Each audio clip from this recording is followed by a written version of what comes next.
If you're looking for exclusive content, please don't look any further than joining the Trap Talk Patreon family. Some of the best reptile keepers in this industry are part of the Trap Talk Patreon family. As soon as you join the Patreon family, you connect to a Discord. You can also tap into an Instagram group chat, connect with some of the most diverse keepers we have in the reptile hobby today. Shout out to my Patreon members and be ready for Trap Fest 2026. It's going to be one of the biggest events yet. Find all information again in the very first link in the description below. And again, thank you so much to all my fellow Patreon members out there. Cheers!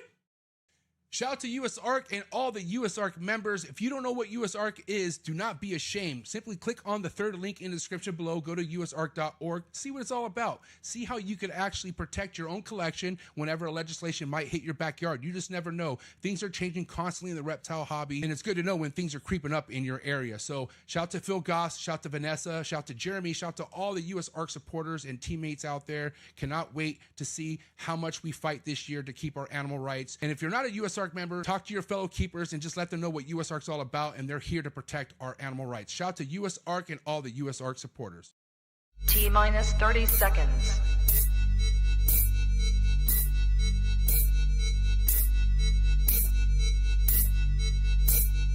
T-minus 20 seconds.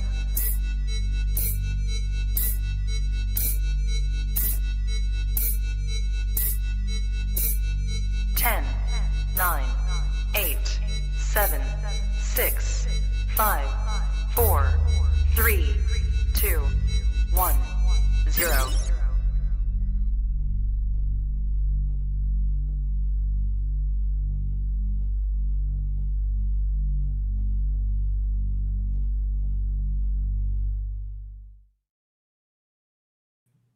Trap Talk Reptile Network, the coolest reptile network in the world, episode 733. New breeder on the block. This is the recap episodes. Welcome back, Rjen, Reptiles, Robbie in the building tonight. We're going to get to it. Before we do me a favor, hit that like button. Hit that subscribe button. Hit that notification bell. Select all. You'll be around every episode released out of the network 7 days a week. Just like you see, Big E, Top G, every Monday. He does not miss, even when he has to go to Orlando and kick it with OGs like freaking Eugene Bissett. He's here in the building. What's up? What's up? How's everybody doing? I was waiting to let that out all day, by the way. Yeah, we're in Orlando. We've been in Orlando the last 2 or 3 days, and I drove up to Gainesville. Sick. Got the ticket with Eugene. Legend. For a few hours. Got the describe his property, please. Like as best as you can, tell the people how fucking big this place is. 7 acres. Beautiful. I left inspired. I need, like he would say, you need to buy some dirt, Yeah. Dude. I'm gonna be looking into that going forward, man. It's a dream, I'd be happy with 3 to 5, but 7 would be nice. I mean, dude, I'm from Cali, bro. So that is insane. 7 acres to me is like, what the fuck? Is that like your own town? Like, it's huge. But dude, all I need is 2. Give me 2, and I'll be so happy with that. Even 1. Give me 1 acre, but 2 would be great. Don't get me wrong. Yeah. But dude, I've had the privilege of having some conversations with Eugene over the phone. I've never felt so inspired. Like, he definitely feels like talking to Mark Bailey sometimes, talking to Eugene. So I'm curious, like, what were some of the conversations like, just chatting with him? You know what I mean? Did you take something with you, when you left, or what? Yeah, he just what can I say? He's done it all, man. Yeah, for sure. That picture I shared on my story, it speaks volume. Yeah, this guy's lived double the life that we have. He's been through 20 times what we have in the reptile game, has done 20, 30, 40, 50, 100, 200 times what we have. He's seen it all, done it all. He just told me, man, be spiritual, always be aware of everything around you, don't be cocky, look to God, and follow the path, follow a great path. Yeah. Full of wisdom, that guy, man. I swear to God. so much, dude. Other than being in Orlando, you didn't vend this weekend, right? No vending, correct? No, we're just in Orlando with family, and it's my mother-in-law's birthday. My wife wanted to come out here, and I took advantage. I said, "Oh, I'll go with you." I didn't want to stay home by myself, so I came over here, and I made it also kind of a business trip, and got to see another amazing facility. His colubrids are freaking incredible, inspiring. Ball pythons are always amazing, obviously. But yeah, to have different parts of the colubrid collection brumating at different times, and for different production times, right? That's pretty damn cool, let me tell you. Yeah, man. And I'm sure, did you kind of get a better, I mean, not better, but you're pretty much content with how big you want to grow your collection? Like, seeing a place like that, you pretty much in your head know, like, I know where I want to be at, right? Because from what I heard, dude, his operation is humongous. Like, humongous. I respect that, and kudos, but I mean, I don't want to. I want to look, man. For me, everyone has a different path. Mine is to enjoy the animals every day. I want to work on myself. Yeah, I'm happy with where I'm at. Maybe I could do 20% more, if anything, one day. But yeah, I think I'm good where I'm at. It's just I like to see the systems, how everything's integrated. Some people brumate in a refrigerator. This guy's brumating a whole room, like a walk-in freezer, bro. A whole room at 56 degrees. The adults in the racks. Dude, that is really cool. Yeah, really cool. Yeah. And you got to ask yourself, well, who the hell could ever get to that point? Well, Eugene's a fucking pioneer, dude. Like, we're talking about the originator of so many things that we are now able to take advantage of in the hobby, was because of somebody like Eugene Bissett. So one of the godfathers. But then again, that's why you shouldn't do what he's doing. He's a different beast, like, he's from a different era, whole different era. And to still see that where he's at now in 2026, how impressive is that? He's done it all. That's the guy where you just sit there and listen, and you answer questions if he asks you. Yeah. Did you tell him I said hi? Yeah. Okay. He loves you, man. That guy makes my heart warm, man. Next time you're in Florida, we'll find a way, bro. Yeah, definitely. Definitely found a way to bring back Robbie tonight. I'm excited for Rjen's return. You've been following him at all? Like, you've been kind of keeping up with him, or what do you know of Robbie, where he's at right now? He's been doing his thing. He has amazing animals. Yeah. And, adjusting like all of us. Right. To new realities, and that's what we're going to talk about tonight. Yep, we're going to get down to it, man. So you guys are definitely in for a treat. Do me a favor, guys. If you're not already, please be sure to listen to all these episodes on major audio platforms. If that's your thing, go at it. Apple Podcasts, Spotify, Google Play, Spotify. Go ballistic. Thank you so much. Wherever you listen to any of these episodes, really means a lot. I want to say shout out to all the other hosts of the days of the week. You guys are killing it. Shout out to tonight's sponsor, ZooMed, the leading company in the reptile game, just under 50 years in business. And I got to tell you right now, man, they live up to it, guys. Shout out to ZooMed. Find out all the links in the description below and go to their website. Check out all the new products that they have available right now. One of my favorite ones is the Slither Sense. So far, so good. I've been using it, and man, accurate to a T. Again, shout out to ZooMed. Again, go down to their website and check them out on Instagram and on YouTube. Appreciate all the support over that ZooMed. Also, tonight's episode is brought to you by PRAGUE, MORPHS, my favorite couple over in Europe, killing it in the ball python game, leading by example with some of these top tier ball python projects. If you're into Cypress, Hurricane, Clown, Hypo, Puzzle, man, this is the company you need to be following right now. PRAGUE, MORPHS, top-notch ball python projects. Go to their website, praguemorphs.com. Stay current with all their projects, and also follow them on Instagram. Subscribe to their YouTube channel. Get ready for that next episode, because they do have a big announcement with their new shed testing company that they're partnered up with RGI. So thank you so much, PRAGUE, MORPHS, Devin and Teresa. Keep killing it. Keep doing big things. Also, tonight's episode is brought to you by Clutch, #1 ball python organization app in the game. If you're coming into the ball python game, stay organized, stay fresh, stay cutting edge by using Clutch. Try Clutch for free for 30 days. Simply go to their website and also follow them on all social medias. Find all the social media plugs in the description below. Thank you so much, Clutch and the entire Clutch team. Shout out to my dog, Mark Bailey, Reptiles, one of my favorite ball python breeders in the game. Definitely one of my favorite people I've ever met in life, period. Somebody who put me on game with Eugene Bissett, but also just 40 plus years of killing it in the ball python game and having high-end projects, top quality ball python projects. This is your man right here, Mark Bailey Reptiles. Follow him on Morph Market.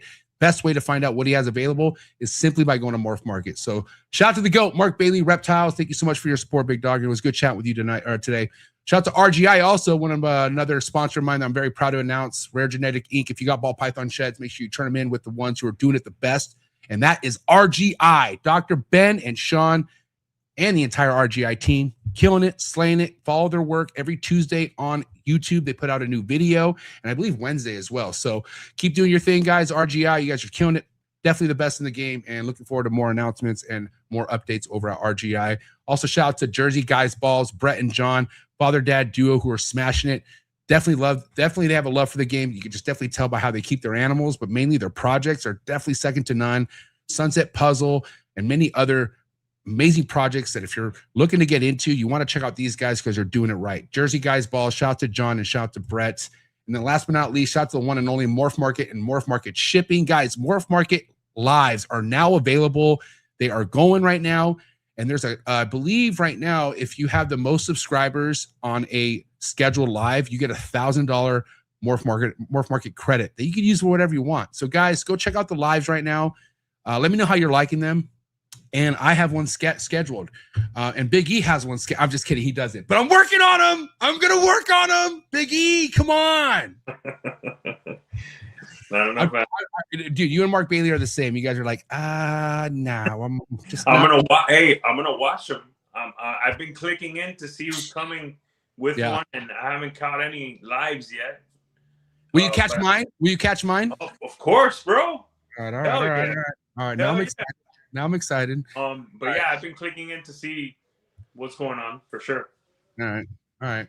Well, listen, Robbie's backstage. He's ready to fucking, rock the stage. So you ready to bring Robbie on and get the show started or what?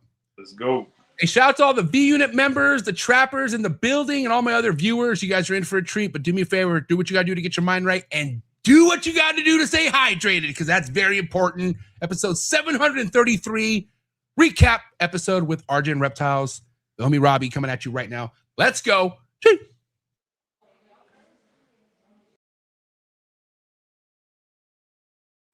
Good.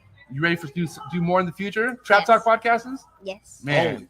Only Trap Talk. Exclusive. Yes. Exclusive. Oh. So stop calling us. Rub the spot, get the club to pop. When I come up with the crop, God love it or not. I'm hot from the hop to the rub the spot, get the club to pop.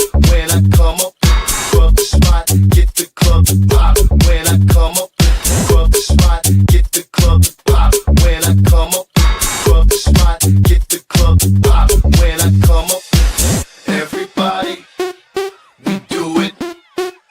Everybody, we do it. Do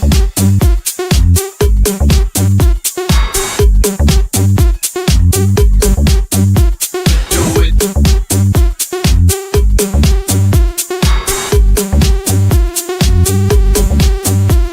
Do it.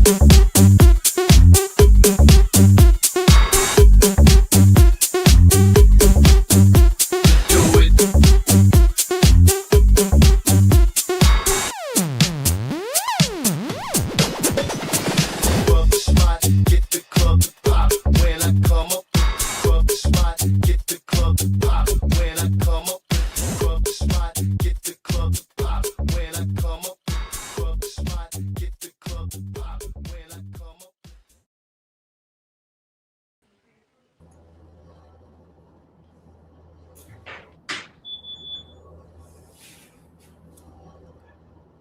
The hell? Hey, man. What's up? God, Somebody's you're not missing. gonna do that. My bad. Holy shit. Somebody's missing. I was like, dude, how does he not hear me? I'm pretty fucking loud, but I'm not in the screen. That makes sense. Yeah. Jesus What's up, Christ. guys? What's up, Robbie? Welcome back, buddy. Hey guys, what's up? It's good to be back here. Yeah, man. Let's catch up. How are things for you? I've been following you, man. You've been consistent, but I want to know how you're feeling right now, 2026. A lot of guys who came in with you are no longer around. So how do you feel, man? Yeah, good. I was almost no longer around. So How was that a possibility? I want to hear that right now. Well, actually, I just one of those really busy seasons of life, and things were going down, and I had a lot of traveling this summer for my job, and it was just come back home, do the chores, get back out, come back home, do the chores, get back out, and so I had an offer on the collection, and I seriously considered it, and was going to move forward, and unfortunately everything was good. It's just he couldn't get the financing to get everything. So I saw it as, hey, you know what, that's all right, and keep moving forward. Also, I made the mistake in one sense, made the mistake of starting ultrasounding all my females. Like, oh no, I can't get rid of this. So I did end up selling some things I probably shouldn't have, but at the same time, what it really let me do was kind of focus the collection a lot, and really figure out what I need to do. I had some good counsel. So like the rodents were killing me. I'm pretty new to having the rodents on in my facility. Mm-hmm. So got some help with that. And that just kind of brought the whole level down. So everything became more manageable, a little bit more costly, but if it keeps me in longer, then I'm good with that. So but it was a close call in that sense, but I'm really glad just because it's something, you guys know this, it's, brings joy, brings peace.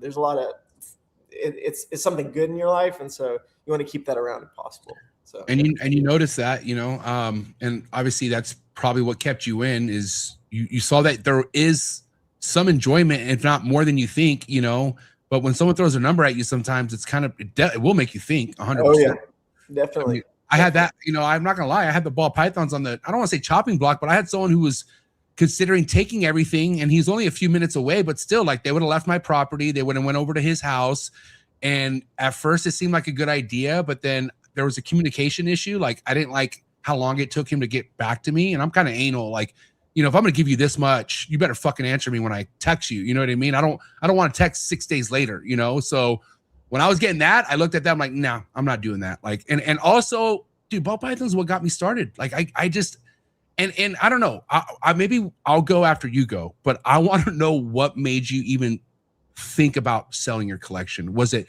the market? Was it the people getting out? Like, what were some things you were seeing that was almost talking you into selling it, other than the money? I know the money was the biggest, but what else was happening? It was actually, it had nothing to do with the reptiles themselves. It's just completely external factors. So with my travel, it's just like, you're my family, they do what they can, but they've got lives as well. And of course, mainly I just moved the rodents over here, and it was summer in South Carolina, and I was like, man, this is brutal, right? You got to figure out, you're trying to figure out how everything works and get the setup dialed in and all that. And so you're losing a bunch, and then trying to restart everything. And so it was just it was killer for me personally. I know a lot of guys can do it, and at this time of my life, with life stage of my kids and job and everything, it was just really difficult. So that sounds like I'm complaining, but you're not. No, you're not. Guess what, dude? Rodents are hard. Okay, they're not. And Big E will talk on it right now. But the rodents are a whole nother fucking beast, bro. It's not as easy as you think of buying a racks. Dude, the maintenance is out of control. Big E, what do you have to say on that? Yeah, if you're out of town all the time, I mean, good luck. Yeah, that's rough. And what you had just set them up, they were probably a little too hot.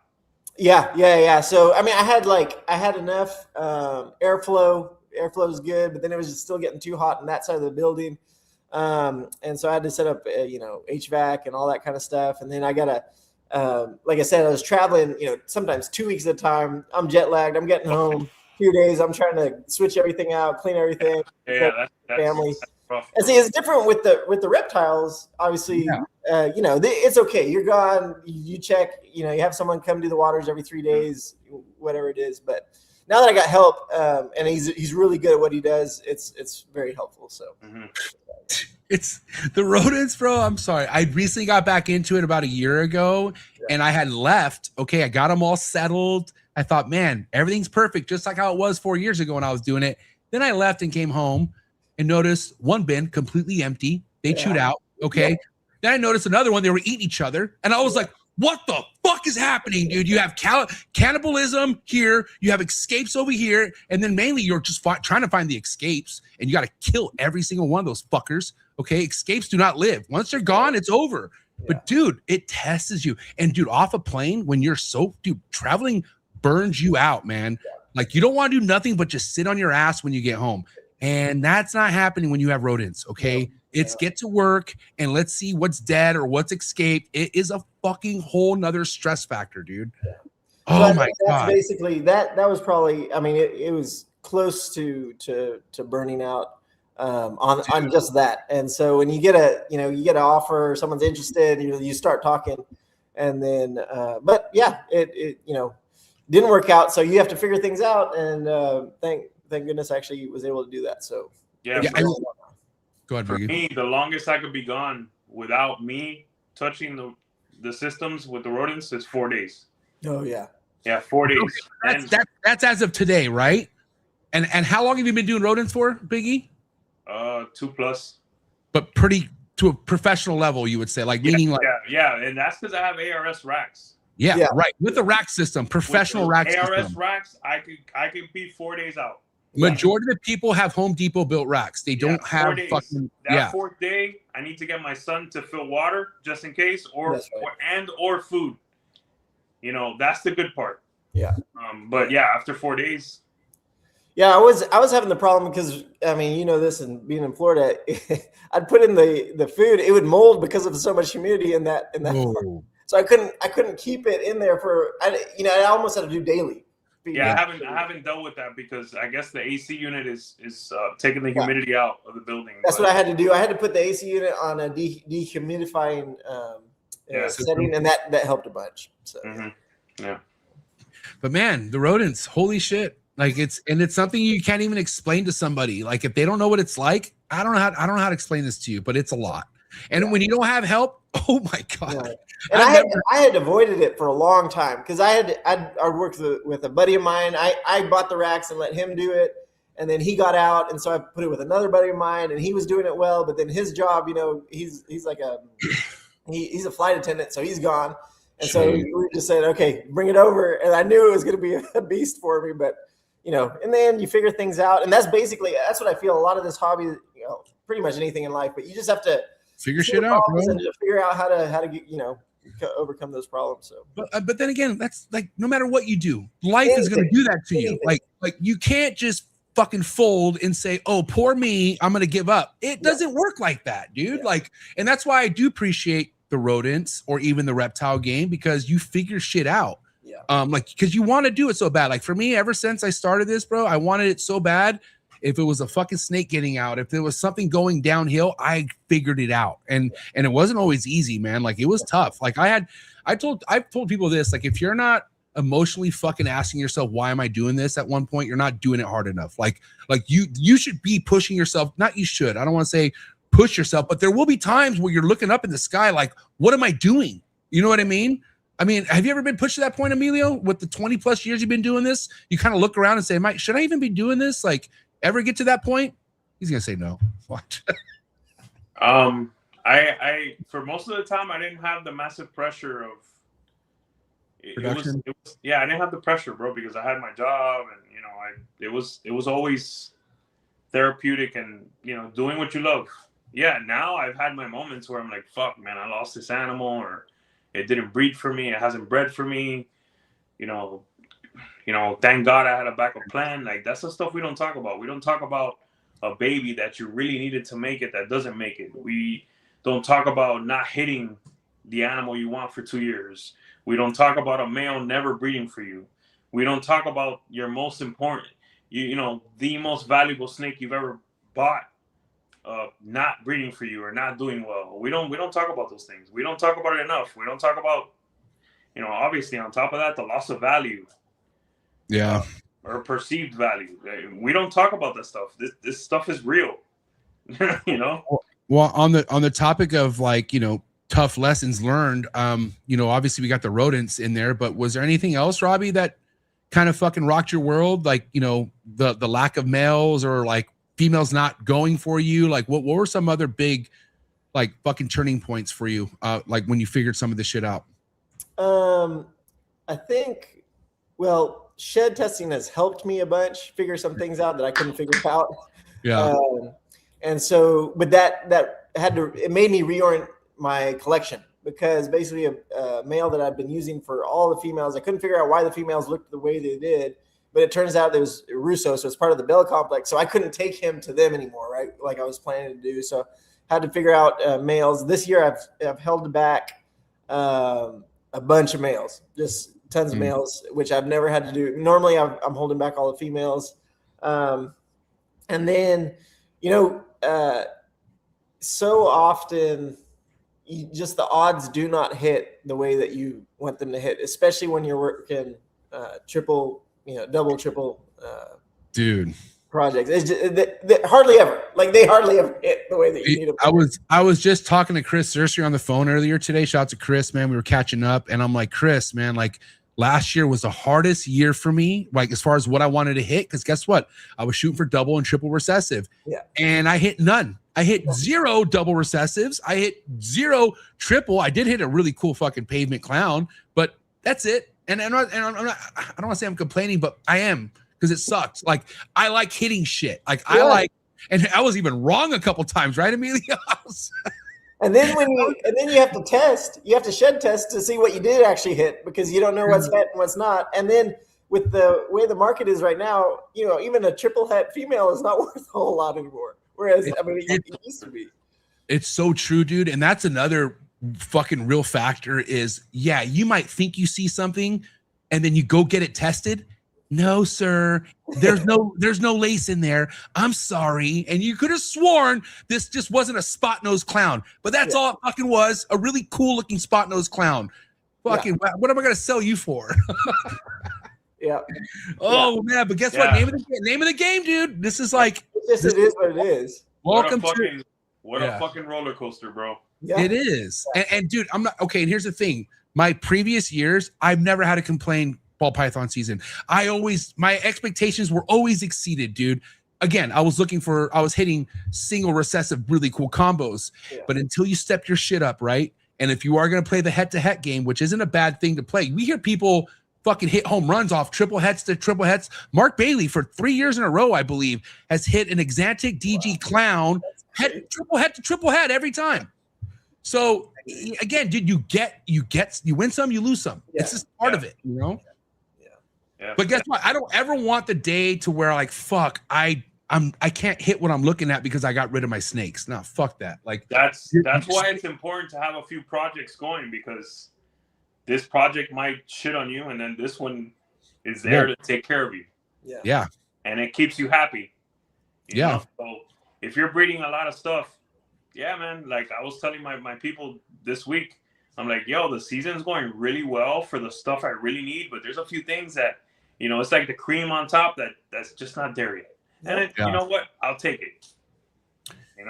And really, dude, again, I'm not complaining because I did hit some cool shit last year, but all it takes is that one snake you really want to hit. And when you hit it, you feel like everything you're doing is worth it. And that's a good feeling, dude. Like your expectations not being so high where you want to hit on every clutch. You're not going to hit on every clutch. I'm sorry. You might, but you are looking just for that one fucking snake that you really want to hit. And sometimes you hit it, sometimes you don't, man. But you never stop going to the fucking plate and swinging for it, Reps are everything. And again, this is why, like, you think of the Cabelcas, the fucking Will Morrises, the Miguels, they got so many opportunities to hit what they're hitting. They're not hitting that insane fucking Cypress Sunset combo off one pairing. He probably had 3 or 4 different pairings to hit that. And he finally got the one, I'm just making an example. Numbers is everything, bro. Right. And what the numbers means, you need this, you need the space, you need, the rodents, right? You want to grow a collection. Well, how's your rodent game? Because if it's not there, you're going to struggle. It's just, and when you don't hit what you're trying to go, every season goes by, value of that snake actually goes down. So when you actually hit it, you're just like, I remember like 2022 or 2023, someone posted, I don't know who it was, and I'm not trying to throw shade or anything, but they were so happy that they finally hit an albino pied, and they had started with like a het albino to a het pied like 20 years ago. And they finally hit that, which I can imagine as a personal feat. Oh, that must have been nuts. A 20-year project. But by the time that you hit that, I mean, it's not worth very much. So, Okay. You know what's I'm crazy? There's always gonna be people like that. yeah. Dude, there is. Okay, there is this one guy. I feel like the only time I see this guy's at a reptile show now, but he's not really existing on social media. And he was a big mouth. Like he had a very vocalized fucking opinion on everything. And like this is 2019, I think. And even I start making some sick shit. And then at this time I kind of stopped fucking with him, but then he made a post of a blue-eye Lucy and he wrote a whole story how it took him 11 years to make a blue-eye Lucy in 2019. What the fuck? What are you working with? Like, how did that happen? You know what I mean? And again, like I looked at it like, oh my Poor God. guy. Poor God bless his heart. But here, that's one of the dangers. I think this guy talked a lot of shit. So I kind of was like, well, okay, go ahead, Robbie. I'm sorry. No, but I think that's one of the dangers when you get hooked on a certain project. I know this is one of my weaknesses. Like I want to hit this, and so I'll just keep trying, and you kind of get like blinders on with this project or in this thing. And so I've really tried to, I still want to hit what I want to hit, and still want to go after the projects that I've focused on. But I have to be open to something new. I gotta be, otherwise it's not going to do anything. Well, dude, check it out. The meat and potatoes of tonight's episode is identifying the strengths and weaknesses of a ball python project. When to shit or get off the pot. Yeah. You have to identify these things. Guess what? 2 years ago, I was excited to pair a pinstripe double fucking clown hypo. Not anymore. That pinstripe is not in my collection because of Big E. Big E made fun of me pretty bad. And no, he didn't. He was just kind of like, he just wasn't excited. And I was like, why aren't you excited? He's just like, I don't know what to say. But dude, for me, I was like, okay, I don't want that. You're right. Pinstripe has to go. So I got rid of it. God bless. But you got to know when to move if that's not what you want, right? So let's go over in your eyes, right? When you're looking at a project, Robbie, how are you identifying the strengths and the weaknesses? And have you had a project where you're like, you know what? I have to fucking abort this project. It just isn't going to work out. Yeah. I haven't aborted. Well, I mean, when I first got in, I was shooting for those albino pieds and everything like that. I got out of those pretty quick. But I haven't, since I've really been project focused, I haven't given up on any projects, but I do see the different strengths and weaknesses. So one of my newer projects is Zebra. And so Zebra is apparently it's a little bit controversial, just how it came into the market. People were questioning if it was something or not. I got into it because I got it through a trade. I did a couple pairings, and I really liked what came out. And so I was like, oh, this is something I could see pursuing. But I would say, like, for example, I do think certain projects, Zebra might be one of them, they can start out overpriced, so not a lot of people get into it. And then you're trying to I like this challenge where you're starting from nothing. So it's really long road. You're just making heads. You just head after head after head after head with all the kind of different genes and everything you want into. So it's cool to be on the front end of a project. So that's a strength for me. But on the other hand, it can be difficult to sell them because no one really knows, or it's very expensive to get in on the ground floor on that. And so that's more been one of my experiences as far as strengths and weaknesses of a project. But it hasn't made me bail. It's made me definitely hold on to a lot of stuff that I might not hold on to. But yeah, you did. Go ahead, Biggie. Go ahead. I saw some zebra hypo zebra at Kittinger's table a few weeks ago. Yeah, incredible. Man, what are you doing with zebra? Because I would love to see a zebra true ghost zebra, anything with zebra DG hypo stuff like that. So this year, hopefully later in the season, I should be hitting hopefully visual zebra DG hypos with pastel, with yellow belly. Pastel actually goes really well with zebra, and so I am on that and the stuff. But this year, what happened was my male out of nowhere proved het hypo. So I bred him to a DG and I got hypos in and I was like, what just happened? So it was two unknown het hypos and really built a lot of my collection off that. So what happened was I have a lot of zebra or triple het zebra hypo clown. Has zebra DG hypo, and then I have stuff like hurricane and red stripe and yellow belly and calico. I just started my Xanthic, so it's from nothing. So I just bred my zebra to a calico Xanthic. But what I'm trying to do is just to get really pattern disruptors into zebra, just to see what happens. And I think from my experience, the het zebra, if it's just a het zebra, it doesn't seem to do much. But if it's a het zebra paired with other hets, like a het clown, or there's other genes in the mix, it seems to amplify the effect. I don't know why. So there's just some really, really crazy animals that pop out of het zebra stuff. And it's pretty cool to see. And I like it as a pattern morph. I like it more as what it does to the color. It's just a weird rusty color that pops out on some of these things. So that's kind of more of what attracted me to it. I think zebra is an uphill battle, but if you get there, you're gonna make some sick shit. Because I finally saw some zebras where I'm like, oh fuck, okay, that's sick. And then if you imagine Xanthic or hypo, like a Truco zebra has to be sick. Yeah. I think has to be sick. Really nice. And then I heard pastel goes great with zebra, so I'm wondering if you even want pastel in that hypo Xanthic mix. Maybe? No, Emilio? Yeah. Also, Orange Dream is pretty nice. Wait, Orange Dream in an Xanthic? Orange Dream in zebra, and Xanthic as well. Okay. Bro, very interested in seeing Orange Dream and Calico and into zebra, making a pop scrambler, just saying. Hey, that was just a joke. I had to. That was loaded. I love it. That was great. No, but straight up, on a serious note, the Calico is super, super interesting in the zebra, Orange Dream. Bro, I think you're on your way with that. Really, you're on a good trajectory. Let me ask you: do you want clown to hit, or do you want it? Obviously, you're gonna want some to hit, but would you want more without clown? That's a good question, because I have not seen. I've seen one zebra clown that I like. Obviously, it's Justin's that I've seen him post. I think it's like a spot nose zebra clown. Yeah. But that's why I'm trying to within the clown project. So. I'm trying to put it more with pattern. Like right now I have a double het. It's an Orange Dream Fire double het zebra clown breeding to a lace spot nose clown. So I want to see what lace and spot nose, if it can disrupt the pattern more. Unfortunately, the Orange Dream, reduces pattern in clown, and so I do have like what you were saying. I have an Orange Dream double het zebra clown female. She looks DG. I don't know why.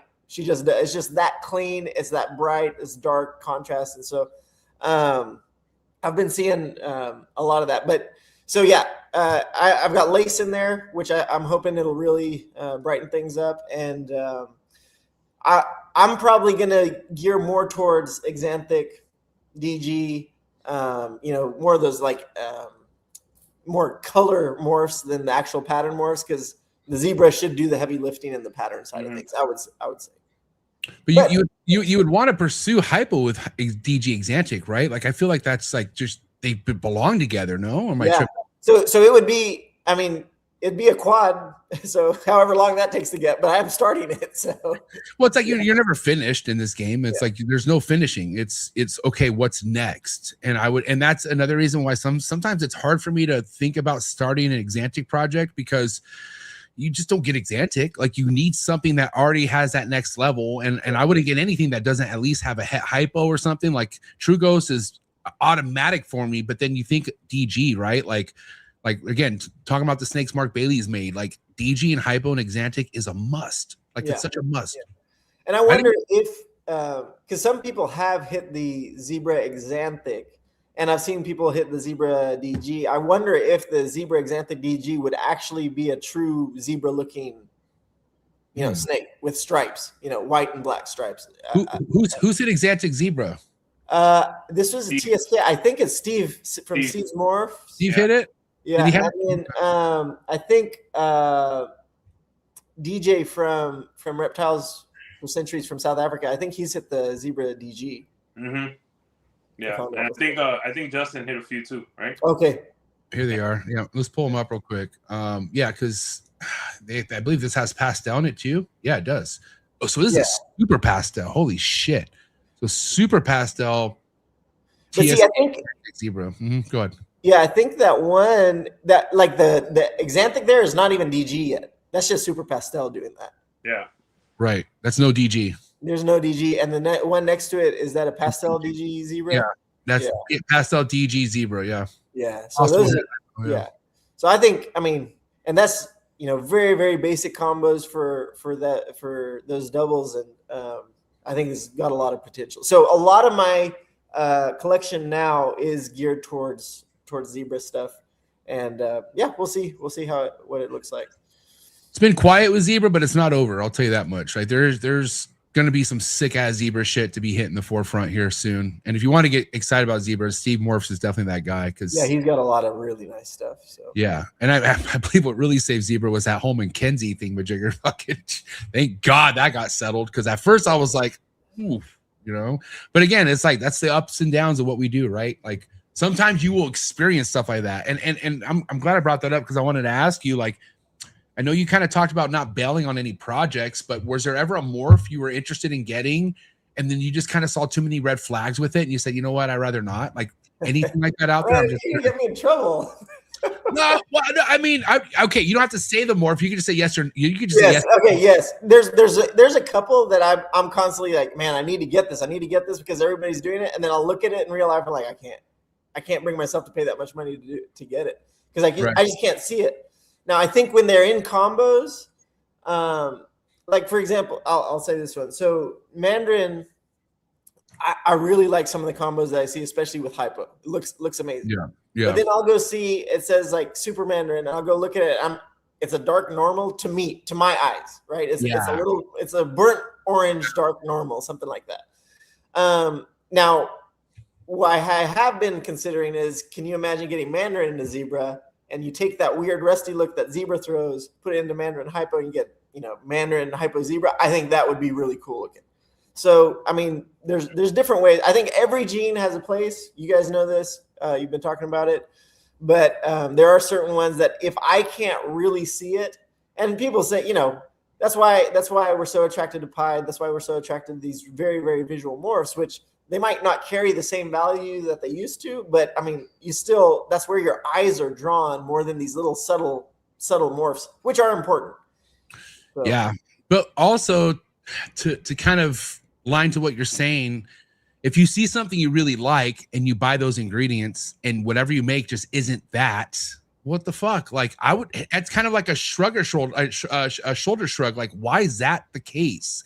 Yeah. And, you know, that kind of leads to like projects like Cosmos and fucking Mandarin. Like Mandarin is one where not every Mandarin looks like TJ's, not even a little bit, you know, but then you also realize like the line matters first and foremost, but then how many times have you bred that? Like how many years have you really put into that? And that's what really gives you a top quality animal, you would say, right, Emilio? Like in order to make that shit, it takes time. Wouldn't you say? Yeah, you need to start with amazing stock and then just make it better and better and better. Look, I agree with Robbie. Mandarin just doesn't do it for me. You know. But then again, you see that one Mandarin combo, you're like, okay, maybe. Yeah, you know, it makes so you think. It makes you think, but I just haven't seen enough. From what I understand, Emilio, it has to be a super Mandarin and it has to have hypo. Like yes. That's the two. Like if it doesn't have those two, it ain't gonna look like fucking TJ's. I just need to see more.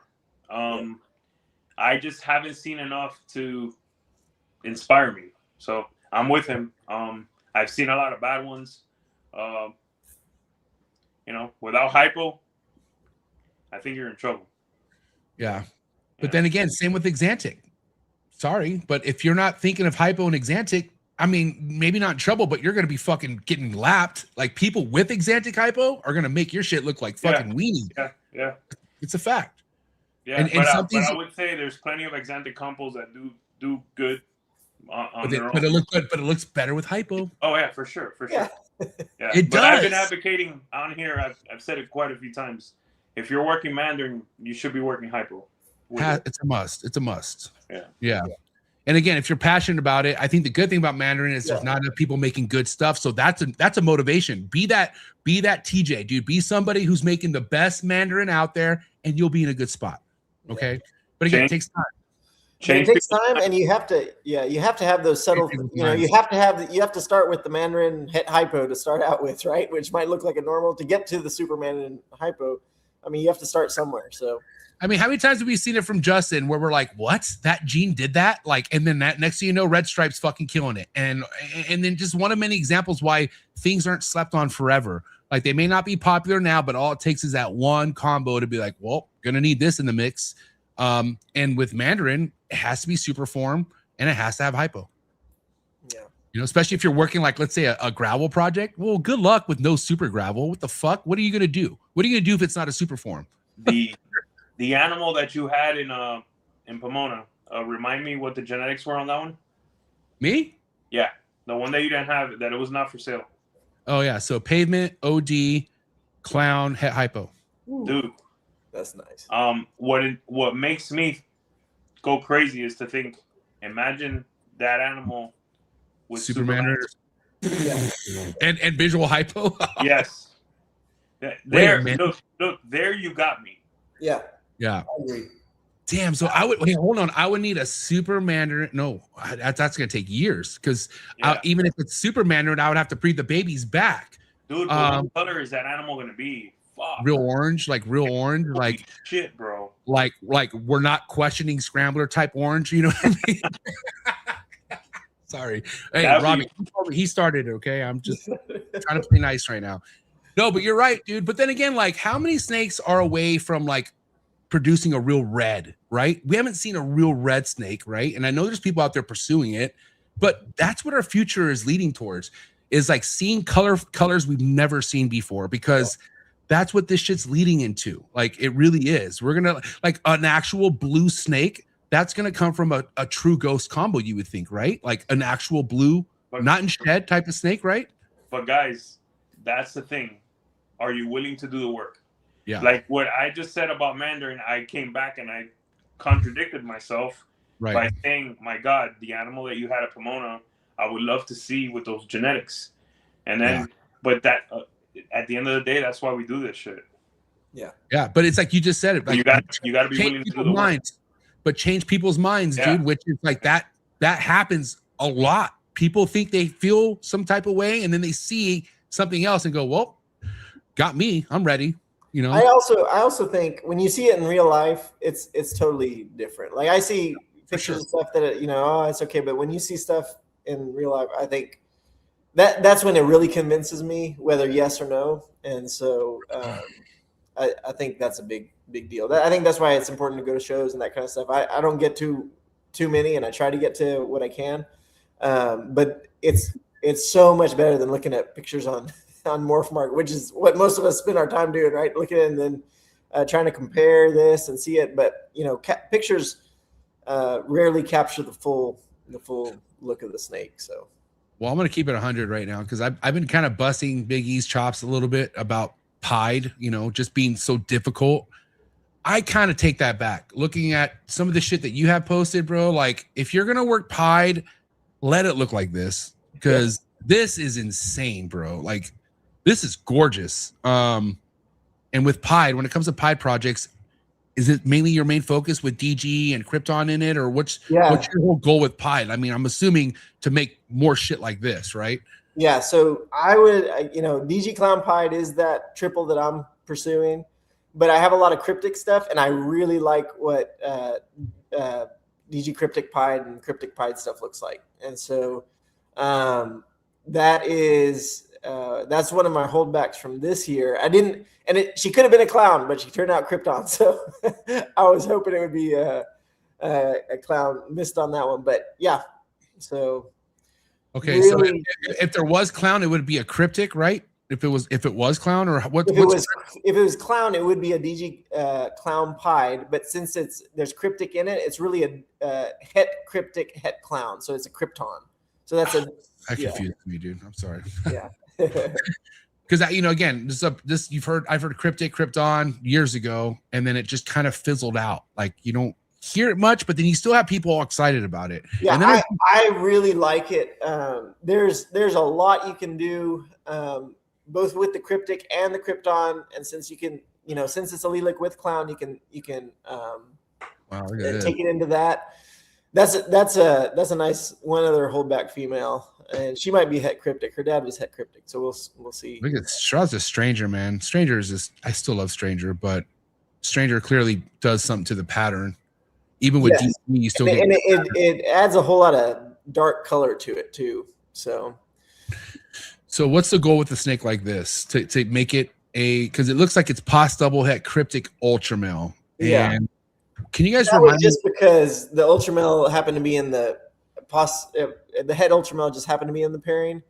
But I would like to make put that more into my DG clown pied and DG cryptic pied. I haven't seen the Stranger DG clown pied yet, and so I'd like to. I don't know if that'll do anything, but Stranger's so reactive in clown. I'm wondering if it would actually do anything within the pied pattern, anything different. I don't know if it would. I do know that it brings out some crazy contrast. Like I sold, if you go down, I thought it was DG for the longest time. If you go down, there's just a super orange pied, and it came out shed tested. Let's see, keep going. Where'd it go? All right, see the one, it's on the left of my screen next to the Angolan. Yeah, right here. So that shed tested just straight ODYB pied. I was like, that's not what? I think that's the Stranger in there, and she actually looked like that. Unfortunately, she didn't prove het DG, so she was just shed test was ODYB pied het clown, and I think it was Stranger because Stranger was in the pairing. So I went ahead and sold her, but she was phenomenal looking. I mean, just absolutely. I couldn't believe how orange she was without any DG in it. So. Well, I mean, I do have some ODYB stuff I got from Miguel, and it was no question when I produced animals again what had OD and YB and what didn't, because this is ODYB right here. It is stupid orange. It is stupid orange, but then you don't get the black on there normally. The black part is what, and then she has like some bubbles on her neck that dark bubbles that it reminded me of the Stranger. So Robbie was OD on the other side too. No, could have been high OD maybe. I thought, yeah. So not het DG at all? You tested it? Yeah, I tested. Didn't even prove het DG. What? Oh man, did you try both companies? No offense, I love you, RGI, but did you try both companies? I didn't try both companies because I don't know, bro. I know, and again, shout to RGI, man. But science isn't always perfect. Like it's not always accurate, and sometimes when you're like Miguel, shout out to Miguel. I won't tell the fucking specifics because the other guy kind of got in his feelings, but. Miguel sold a sunset clown. It was clearly a fucking sunset clown. We know what a sunset clown is, right? He got it tested. It came back not sunset or not. Oh, came back not clown, not clown. And I was like, what? Like, holy shit. And instead of like testing it again, the guy's like, I want a refund, like throwing a big fit. And it's like, dude, just test it again. And sure enough, it was. And I'm like, I don't know. And again, like nothing's perfect, bro. And so I would test it again. I'll give it a go. I think also we can tend to make, human error. Yeah. I sent in a shed and it came back. I was like, this is not right. And then I looked, I was like, oh, I sent the wrong shed in. Right. So yeah. I mean, think about how, it's so easy to fuck things up, or like not even them, sometimes us, right? Not turning in the right shed. There was one guy out there in a tour. I don't want to say any names, dude, but this guy, he was putting highway shit and just leaving out the gravel because for whatever reason, he got it tested. It didn't come back as gravel, but clearly there was a highway that we were looking at. Yeah. And I'm like, do you know what you're doing to your own projects by saying there's no gravel in this highway that we're looking at right now? And it's like, well, I got it tested. But the thing was, he didn't test it for gravel. He just tested it for yellow belly. Of course, it's not going to tell you it's gravel. You didn't test for it. But it's like, hello, what the fuck? The bingo, man. No, but listen, shed testing, bro, is what this game is all about right now. It's going to save you time. It's going to save you a shit ton of money. But you got to do it. Shed testing is so crucial. But it's sped up things exponentially, I think. Like it's nuts how fast things are moving now. Like I would hate to be, I'd like to be in Justin's position, but I'd hate to be in his position in terms of just for him to stay at where he's at. I can't imagine how much shed testing he has to do. I have an idea, and I think Emilio does too. He shed tests a lot, bro. It's like feeding to him. Like it's like feeding his snakes. Like that's how important shed testing is. And yeah, when you're in front of the line like that, when you're the fucking leader, dude, you gotta know what everything has. Yeah. And that's stressful. I'm not gonna lie, dude. There's some things that I know I need tested, but I'm like, fuck, what the fuck? I mean, I'll get to it, but if I'm Justin, I can't do that. there's like, you know, and I'll probably pay for that. I'll probably pay by not testing these things sooner than I have. And that's how you get lapped in this game, by not shed testing, dude. I think you shed testing every animal.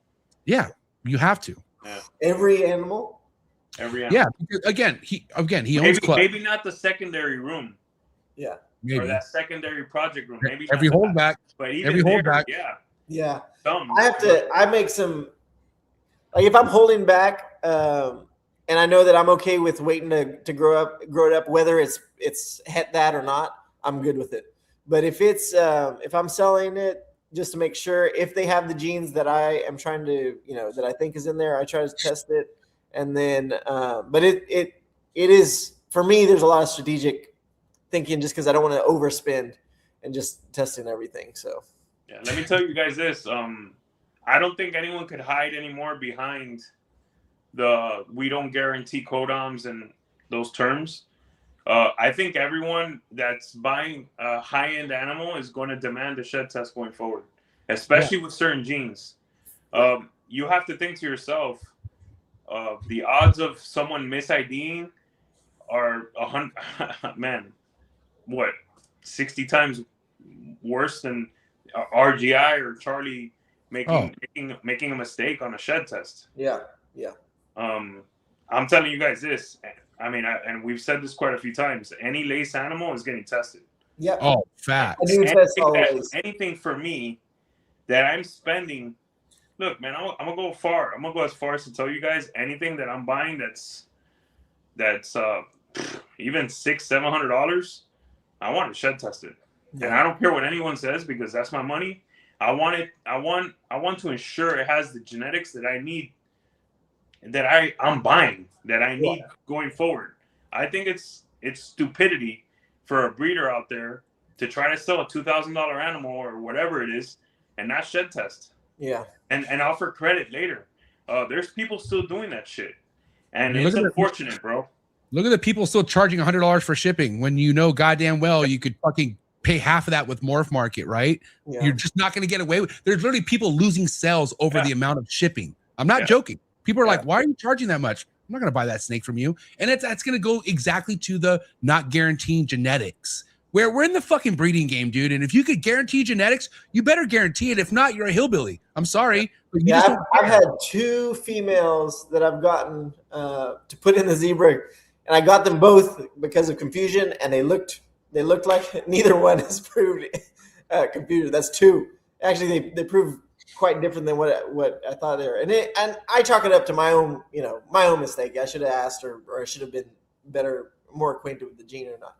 But, you know, when you're spending large amounts of money, it is what it is. If they have the test available, that's one of the things I'm really waiting for, the stranger test to come out, because I get to test a lot of my stuff and see, you know, if I've been guessing correctly or not. So, yeah, that's crazy to think, because you think stranger is such a strong gene. Like, you can't miss stranger, but can you? You think?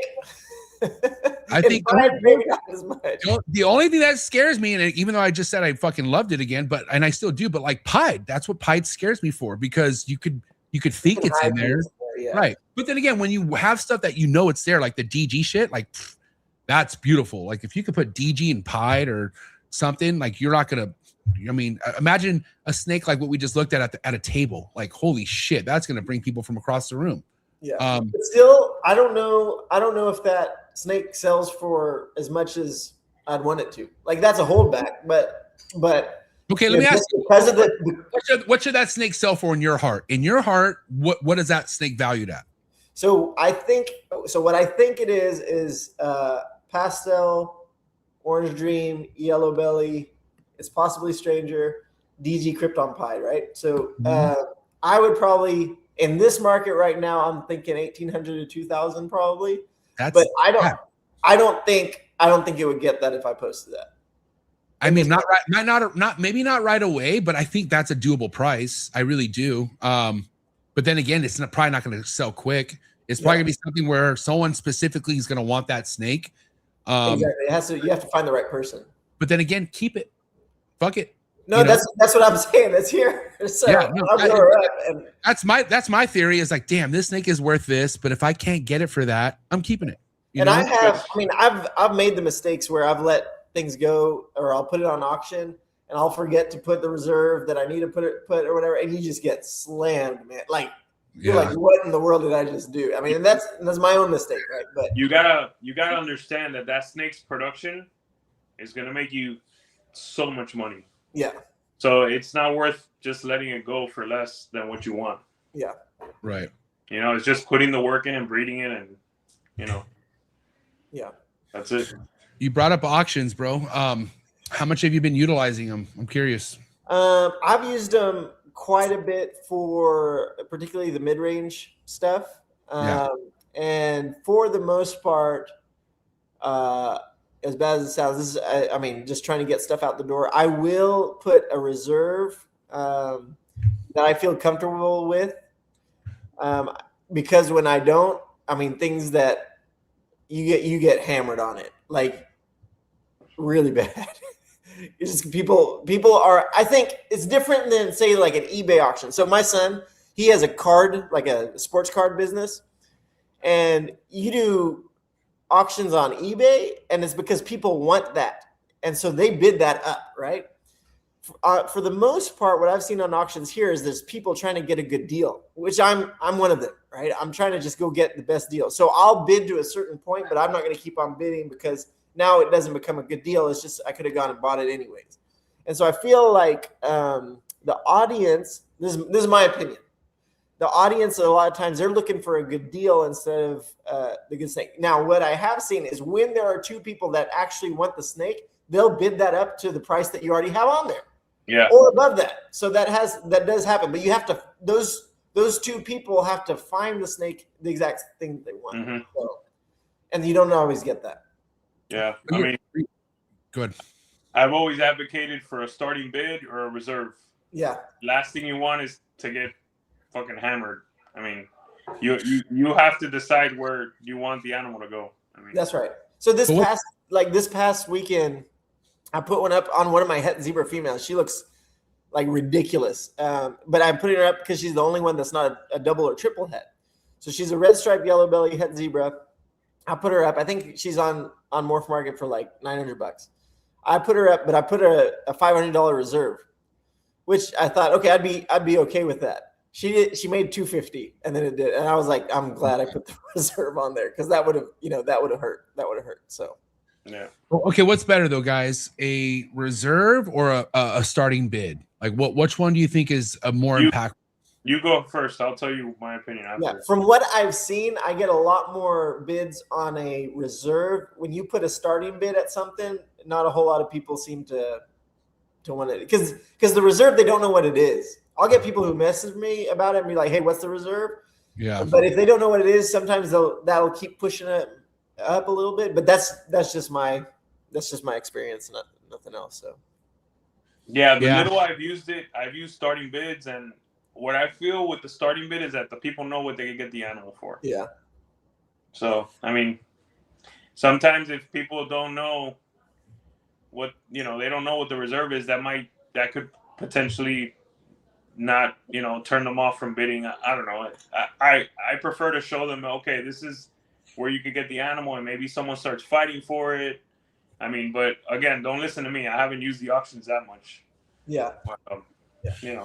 Basically, with the auctions, you're saying, "Hey, I need to move the snake out. It's a guaranteed sale. If you don't, and if that's what you got to do, it's what you got to do." So. Yeah. Well, you want to know what really grinds my gears is somebody who takes the auction bid to a whole nother level and they win and they fucking ghost. That really grinds my fucking gears. That still happening a lot. It just happened to me with a chondro. I'm so pissed. Oh. Yeah, I'm so pissed. And Larnell, it happened to me once. His name is Larnell, and I don't give a fuck. That's his weak ass name. Were you able to get it to the bid under. Yeah. And it was under. It was under. Yeah, but it still hit my reserve, and I'm cool with it. It's all good. You know, just a reminder why I should never put a chondro on auction ever again. So your guys is lost out there, okay, because of Larnell. That's all I got. Okay, but the protections worked. You were able to move it to the bid that was under, right? Yeah, but it was not, you know, it was better. It was better what the guy wanted at by a lot. Like the guy took it to a whole nother level. And so, but again, that's just it happens. I had it happen to me once, and it was basically a wasted auction, but I just wrote Morph Market and they gave me back the auction and just try to get back. Hey, the second guy hasn't accepted it either. Like I let my second guy didn't accept it either. Yeah, so I this might be a whole waste of fucking 3 days on an auction. Wow. Yeah. Wow. So I tried. Listen, Darian, I gave it a go, buddy. What the fuck? But then again, this is kind of what you could expect when you go to an auction. Mm-hmm. I feel like the auction is the last resort where, like you said, Robbie, I got to move this thing. What's crazy is I just have a handful of these that I can let go of. So I thought, let me just throw one. Who else is putting chondros on auction right now? Nobody. So I thought, why not? And it started off strong. And then this fucking Larnell took it to a whole nother level. And I was like, holy shit. And then it just stopped at there. You know what I mean? And so, I don't know. You really have to just be prepared to go through some shit with auctions sometimes. You know, it is what it is. But I'm not complaining. Hey, commercial break, and we'll get into some new topics. All right, you guys cool with that? We'll be right back, guys. Appreciate all the love and support. Check out these short words from our sponsors, and we'll be right back. Sorry for the interruption, folks, but a quick word from our sponsors. Shout out to tonight's sponsor brought to you by ZooMed. ZooMed is proud to be supporting the Trap Talk Reptile Network. At ZooMed, reptiles are our passion. For over 48 years, we've been creating premium foods, supplies, and habitats for reptiles and other exotic animals. We're a company made up of hobbyists that test our products on the hundreds of animals that we care for here every single day. Whether you're an established breeder or a first-time hobbyist picking up your first ball python, ZooMed has you covered with everything you need to keep your animals happy and healthy. I'm excited to talk about this new product with ZooMed called the Slither Sense. It is a remote temperature and humidifying monitoring system, which we all know how important temperature and humidity is to your reptile. And for you to have remote access to your temperature and your humidity in your reptile room could really, really be a game changer for the longevity of you keeping reptiles. So guys, make sure you check out that product. Find the link in the description below. Click on it right now. Give me your feedback in the comments below. Let me know how you're liking a brand new ZooMed product. Sorry for the interruption, folks, but a quick word from our sponsors. Shout out to tonight's sponsor, and that is Jersey Guys Balls, father-son duo who are just slaying it in the ball python game. If you're into Sunset, if you're into Monsoon, if you're into Puzzle, this is the page you should be following on Instagram right now. Jersey Guys Balls are invested in some of the highest and most exciting projects in the ball python game today, such as Tornado and many other genes like Cosmos. So again, make sure you go check them out on Instagram. You can also follow them on YouTube, and definitely go give them a follow on Morph Market. You can find all the links in the description below. And again, thank you so much, Brett, and thank you, John, over at Jersey Guys Balls. Sorry for the interruption, folks, but a quick word from our sponsors. Shout out to tonight's sponsor, and that's the one and only Morph Market and Morph Market Shipping. One of the biggest exciting things about the reptile hobby over the past couple years is Morph Market Shipping taking everything to the next level. Anything as far as reptile purchasing or selling needs can all be done on Morph Market's website. So I highly suggest you go check it out, especially if you're in the market of purchasing your first, second, or third, or fourth reptile. You can find a bunch of legitimate breeders on Morph Market's platforms. They stand very tall on representing the best breeders we have in the hobby, so don't look anywhere else when it comes to looking for your new reptile. Not to mention, if you're looking for aquatics or your next plant, Morph Market's a spot for you as well. Make sure you head over to morphmarket.com, and the best thing about Morph Market's platform, you could ship directly from their website with Morph Market Shipping. Morph Market Shipping has saved this hobby millions of dollars as a whole. I myself saved thousands with Morph Market Shipping last year due to their insanely cheap rates, so definitely go take advantage of these rates on top of the amazing customer service that comes along with Morph Market Shipping. Shout out to Darian and Zach, and shout out to the entire Morph Market team. So proud to be a part of this team. Thank you so much for Morph Market Shipping and Morph Market. So excited to announce this partnership, and so excited to announce new Morph Market features that are going to be hitting the reptile hobby real soon, like live sales on Morph Market. Thank you so much, Morph Market and Morph Market Shipping. Sorry for the interruption, folks, but a quick word from our sponsors. If you're in front of the line, cutting edge, high-end ball python projects, you don't want to miss this. Shout out to Teresa and shout out to Devin over at Prague MORPHs, the heaviest hitters out of Europe, currently in the ball python game. If you're into the double, triple recessive, such as puzzle, hypo, and other amazing recessive, incomplete, dominant projects, and make sure you head over to Prague MORPHs right now on Instagram. Check them out on YouTube. You can find all the links in the description below, and many more updates with RGI and Prague MORPHs to come. So again, thank you so much, Devin and Teresa over at Prague MORPHs. Cannot wait for many more collaborations. All right, we're back, guys. Let's hit that like button. And yeah, you know, kind of want to, well, first off, Emilio, I always feel like I hog the topics, bro. Is there anything you want to start off with Robbie right now? I think today we've been pretty even, bro. Okay, cool. Well, my bad. I wasn't keeping score. No. I mean, we've been doing. Hold on.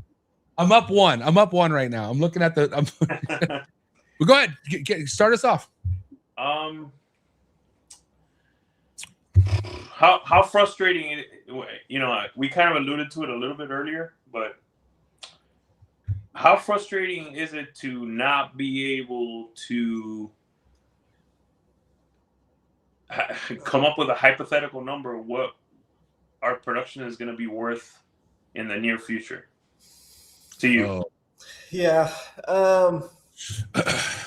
Yeah, I've been, you know, because in the end, I know it's a hobby, but, you know, it still comes down to numbers a lot of times. And so just like any other business, you want to be able to predict, you know, some sort of predictability as far as what you can get out of the work you put in. So in this case, the genes you've bought into the projects you're working, that's it.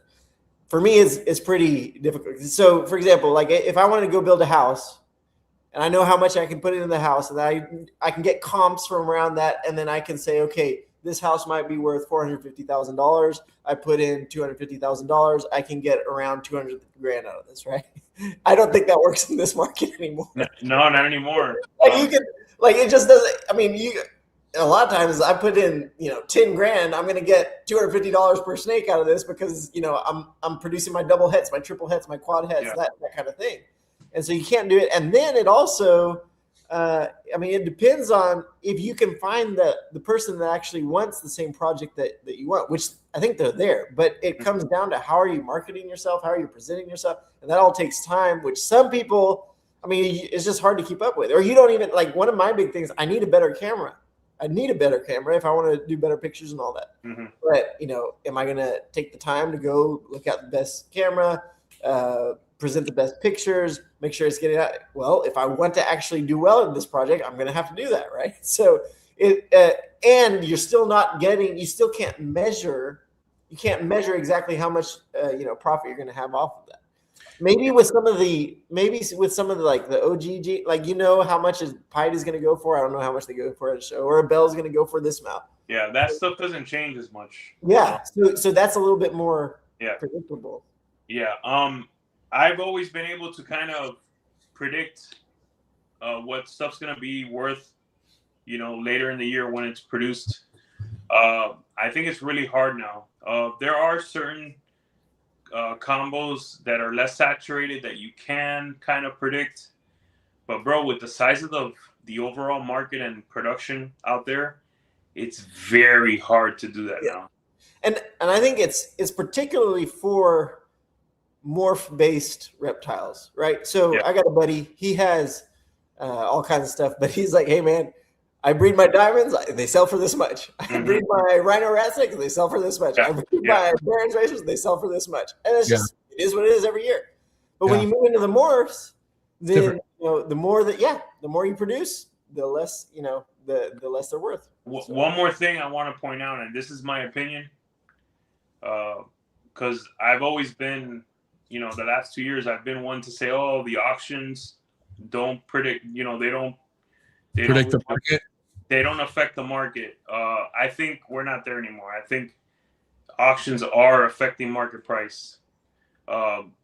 That's fairly obvious. So that's why if you got a project that's your baby, you don't fucking take it to auction. That's why.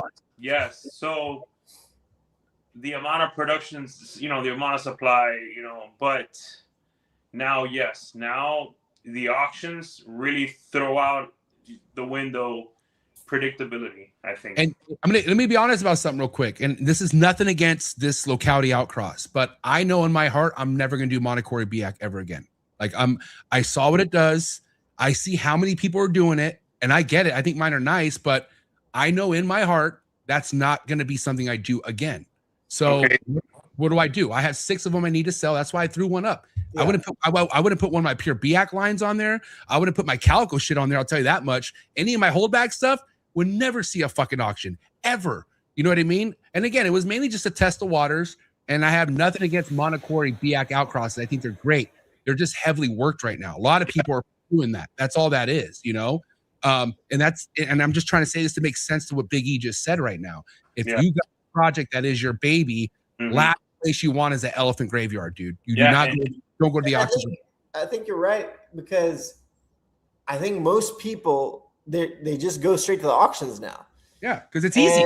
Little work, and you could get a good deal. So here's the other thing is, but if you really want the high end, high quality snakes, you got to actually search it up now, right? You can't just, no one's putting that on auction. Right. But let me say this. And this is not against anyone or even against auctions, because everything has its place now. Yeah, I agree. You know, it has its place. I'm not hating on anything, but I'm with Robbie. Like, look, there's certain paint animals, all right, with other recessives. Dude, those animals should not be on fucking auction. True. Especially with paint. Are you kidding me? Like, why? Stop it. You're telling me that you can't hold that animal for 4 months more, 5 months more posted? Like, why are those animals on fucking auctions? Damn. Just saying. Answer the guy, Robbie. I'm just kidding. Well, no, I'm actually trying to think. I'm just kidding. I'm trying to think. Okay, is it because like it wouldn't make sense? I think a paint animal can get a decent price, right? No, look, I'm not gonna say what it is because it'll be a direct shot. But I've seen recessives that are het paint on fucking auction, dude. That stuff is, it's hot right now. Why is it on auction, bro? It's winter time.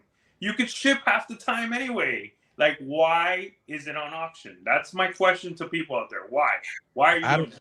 That's what I'm thinking. Yeah, no, I was just gonna say that it's because there's bills they gotta pay. Dude, right now is a tough time, bro. We got to remember people are struggling across the board. People are struggling financially, but again, I'm not talking. Listen, I'm not talking about people that are struggling, bro. I know, but the thing is, as a whole, we are struggling. That's what I'm saying. And so people don't really know what they have because they need the money so bad, right? They're willing to devalue the project just to get a few $100 so they can leave the lights on or they can pay the rodent bill. Also, and that's a tough time right now. That's all it is. Another one, bro. I saw a fucking double recessive male that there's probably 20 of them in the world, if that. Yeah. Go for $1,000. Yeah. Bro. Okay, Amelia, I know you're not gonna say the guy's name, but this person you're thinking of, does he market himself good? Like, is he out there? Is he putting his shit out there, or does he do very minimal of that? I'm just curious. Beast. He's a beast, so he's a beast. Yeah. Who is it? No, I don't want to say. Yeah, I think I know who you're talking about. He's a fucking beast. Yeah. It's unnecessary. That's all. I got this itch, bro. I want to play. I want to play the game. I want to play the game. Give me 2 hints. No, it ain't like that. It's just okay. No, you're right. It was an example. It was an example. Yeah. That's it. But yeah. Oh, by the way, the other one, I don't know who the fuck it was, but it was a DG puzzle. No, sorry. No. Sorry, take that back. It was an Ultramel puzzle. Man, it went for $1,000, bro. Damn. Who won it for $1,000? Why? Bro, Robbie, that animal is at least 2,500. Oh, I know. Right? I wish I had seen it. I would have been $1,005. $1,000, bro.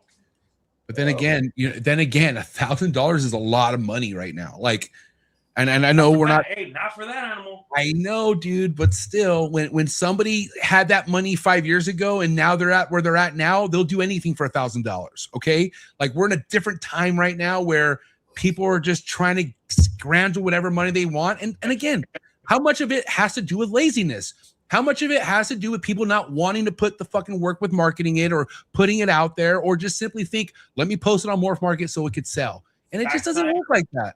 Hey, tax time is a month away, bro. All right. Oh, trust me. I'm sitting pretty right now. I'm waiting right now because we know motherfuckers gonna be dropping loot. That's a good thought, Emilio. I'm gonna sit now. No more auctions until tax time. I'm telling you right now, bro. Right now, when people got play money, they come to play. I'll tell you that much. Big dog, I've been doing this a long time. You know, you don't ship during the winter barely, and you wait till tax time. Yeah. Just feed the animals. Yeah. Take care of them.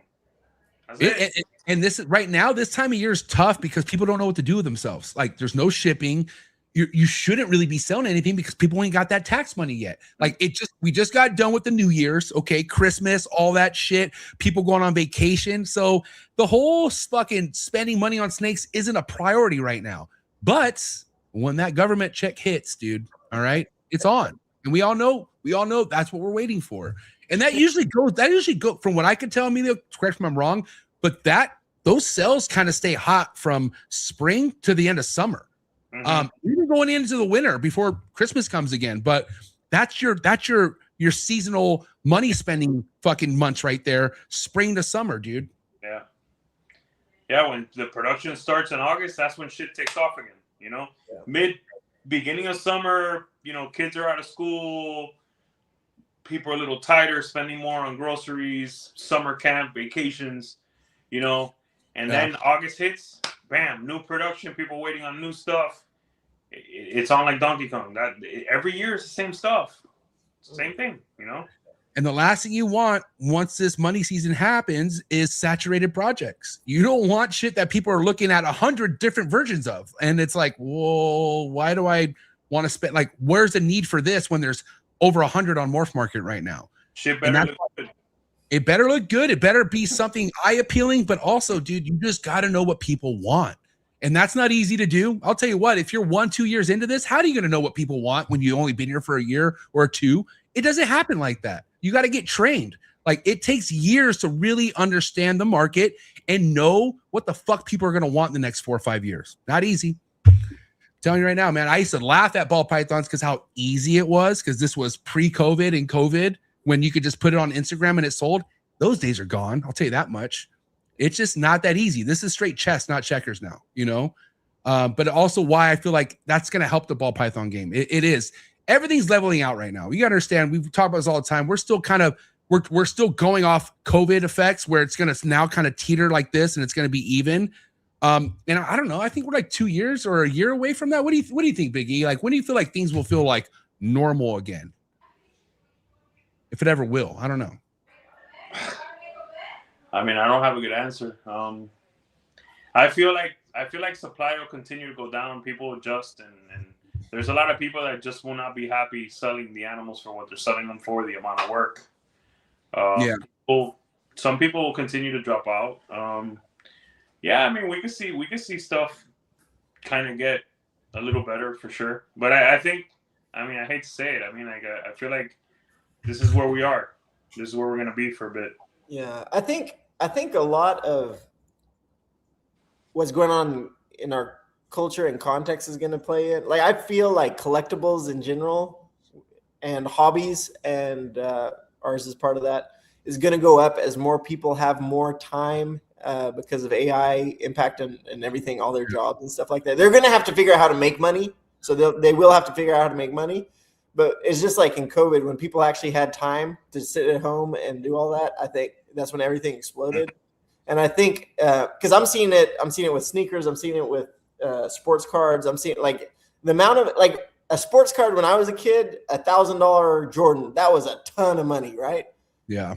There's people dropping 1.5 million on sports cards now. Like that's exponentially higher. And so I think that kind of culture. And then globally, it's just easier to sell globally now than it used to be, and so I think a lot of that's going to play into how our market goes. But we'll see.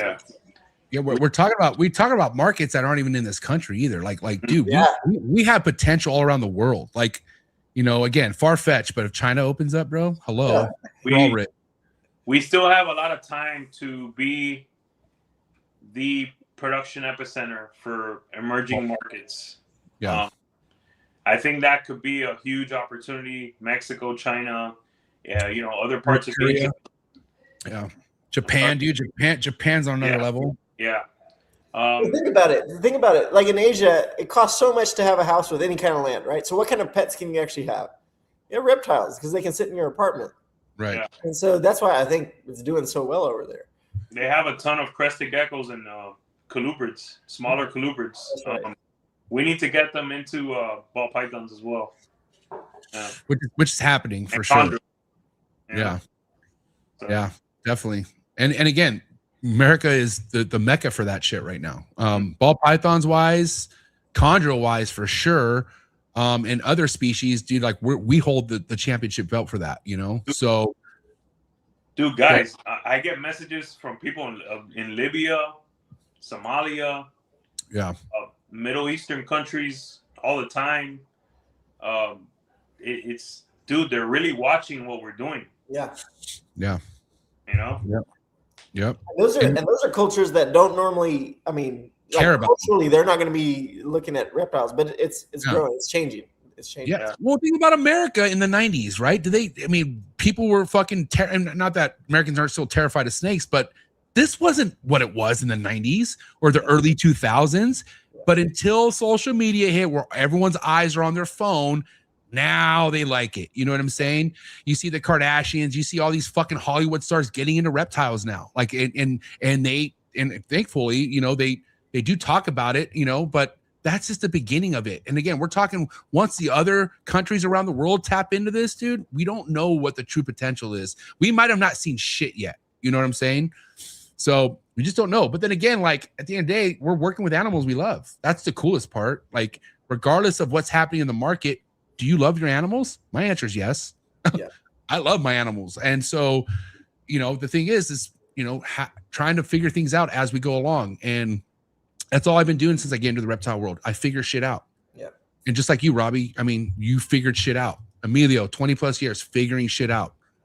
Because we love it. So, but again, I couldn't be more excited for the future. That's a fact. Yeah. Especially with shed testing and shit like that. Like, it's literally gonna just bring so much more excitement to what we're doing, And then I've said this quite a few times on the podcast. I have my projects. While I can't predict what they're gonna be worth when I'll be keeping them and selling them and building for the future, building other projects into them, I'm super fucking excited. I don't, in some ways, I don't give a fuck. Yeah, there's still the piece where I want to see what this looks like. I want to see what comes out of this. Yeah. And you don't know. So that makes the excitement. Yeah. Dude, like, it's so true what Emilio says. And that's the hardest thing being new, is not giving a fuck what anybody has to say about your project. Because if you're vested in it, it's your money, it's your passion.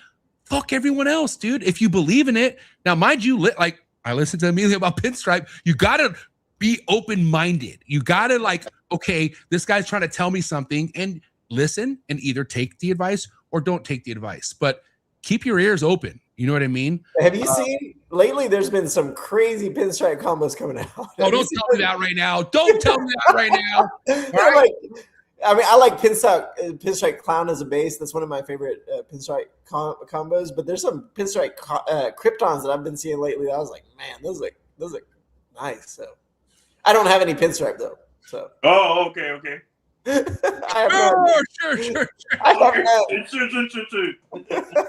What's crazy, dude? You know what's funny, and I'm not gonna let this one go. I do have a pinstripe leopard, 100% triple het DG clown hypo that I made. So pinstripe leopard's nice. Keeping that, dude. Okay, Emilio. Pinstripe leopard's nice, bro. Tired of getting both. Just kidding. Yeah. No, but then again, like pinstripe with dark jeans is really nice. Yeah. Okay, Robbie. What did you think of the whole DG Clown situation? Were you ever vested in DG Clown? Like, I'm deep in DG Clown. All right, so go ahead. I actually hit the first blackhead DG Clown. Oh yes, I remember that. Yeah. Oh, and then I found out, I never figured out why he looked so different than he should look. And then when shed testing came along, it was Russo was in the mix. Oh. And so So I just sold him.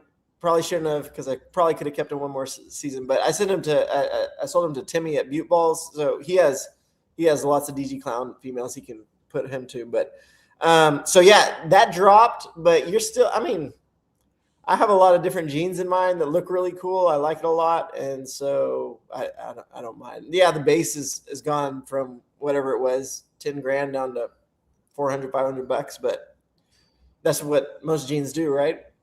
But then again, all it takes is that one incomplete dominant or something else to where now it's not $500 anymore. Now there's I have some DG Clown stuff here that I really like. I really like how they look. So, and again, what a fucking foundation DG Clown still is. Like if you, I mean, we see some DG Clowns out there that look insane. Yeah.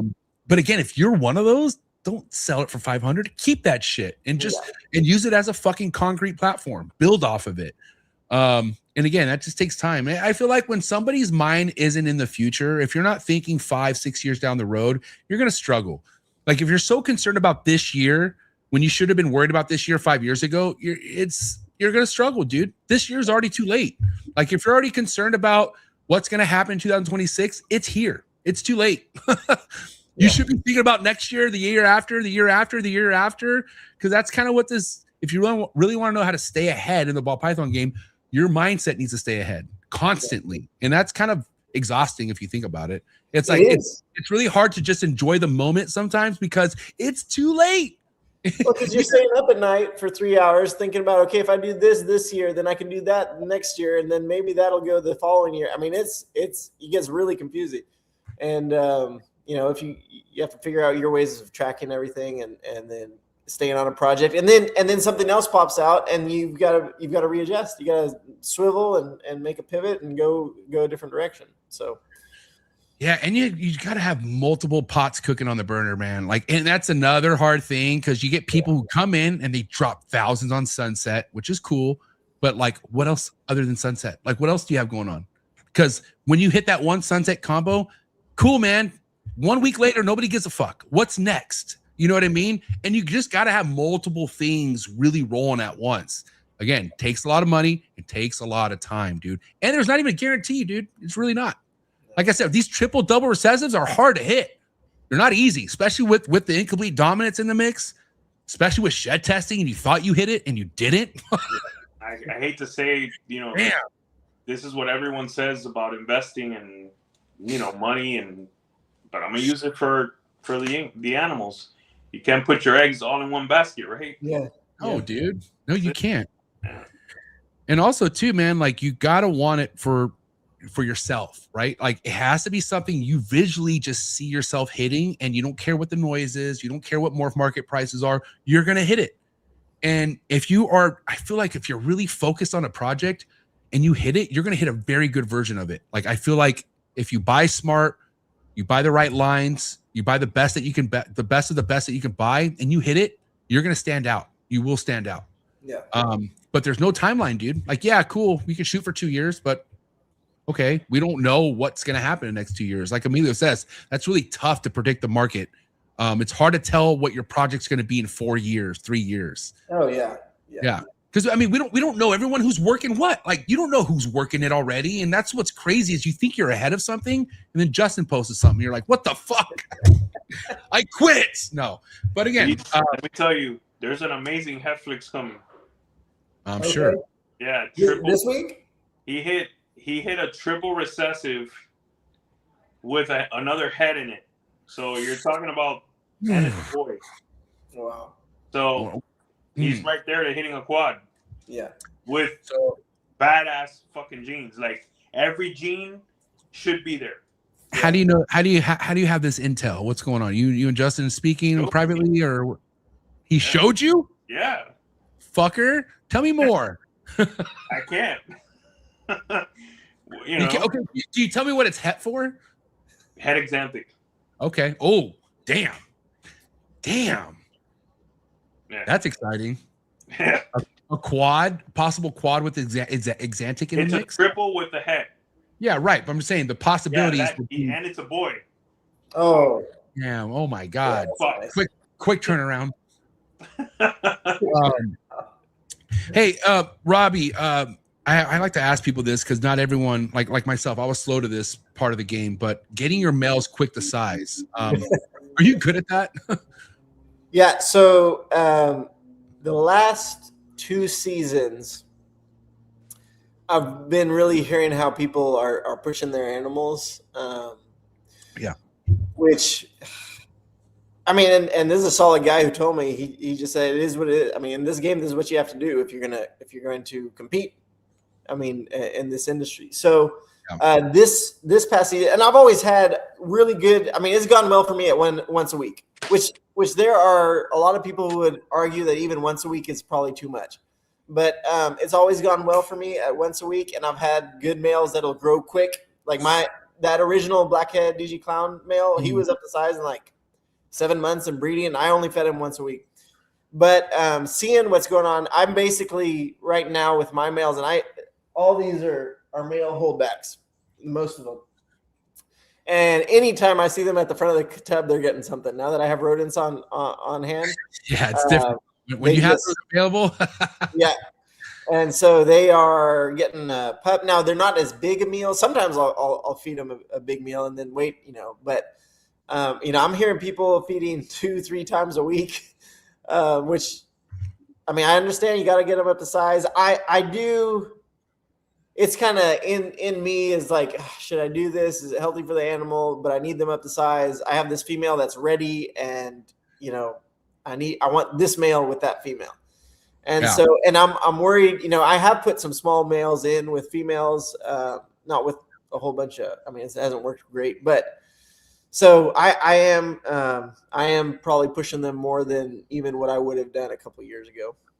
What I noticed, and again, I don't having an ultrasound would have helped, but what I noticed when you put them in breeding at a under 900 grams, they almost get stunted. Like they stop growing. Like they don't, even if they continue to eat for whatever reason and they breed at that young age, I'm noticing with mine, at least, they're not surpassing 600 grams. Like they're staying in this low zone. And I'm like, what the fuck is that all about? So again, I rather not, if they're not 900 grams, like I'm not pairing them at this point. Cause yeah, because I'm not seeing the growth. I want a good size fucking male. And they should have good size on them. And maybe I'm not doing something right. I don't know. Like I said, maybe I kind of overworked them or something, but it was enough because they kept eating. So I kept pairing, but they were under 900 grams and they just stayed that way. They stayed exactly where they're at. And so I'm like, I mean, I have some big males, well over 1,000, or even like close to 1,500. But I mean, after 700, I haven't worried about it too much. But they have to have some kind of age. Like I can't do a 3 or 4 month old that's 700 grams. I would never do. Like when they look more like a sausage instead of like big, strong, that's where I'm like, no, I can't pair this right now. Yeah. I've definitely seen what MJ's saying where a male stays small. Yeah. I've seen that before. My sunset had pied male, which I'll be moving on from after this year. Yeah, he definitely stayed small, but I feel like he never wanted to consistently eat. He breeds like a beast, but he never wanted to.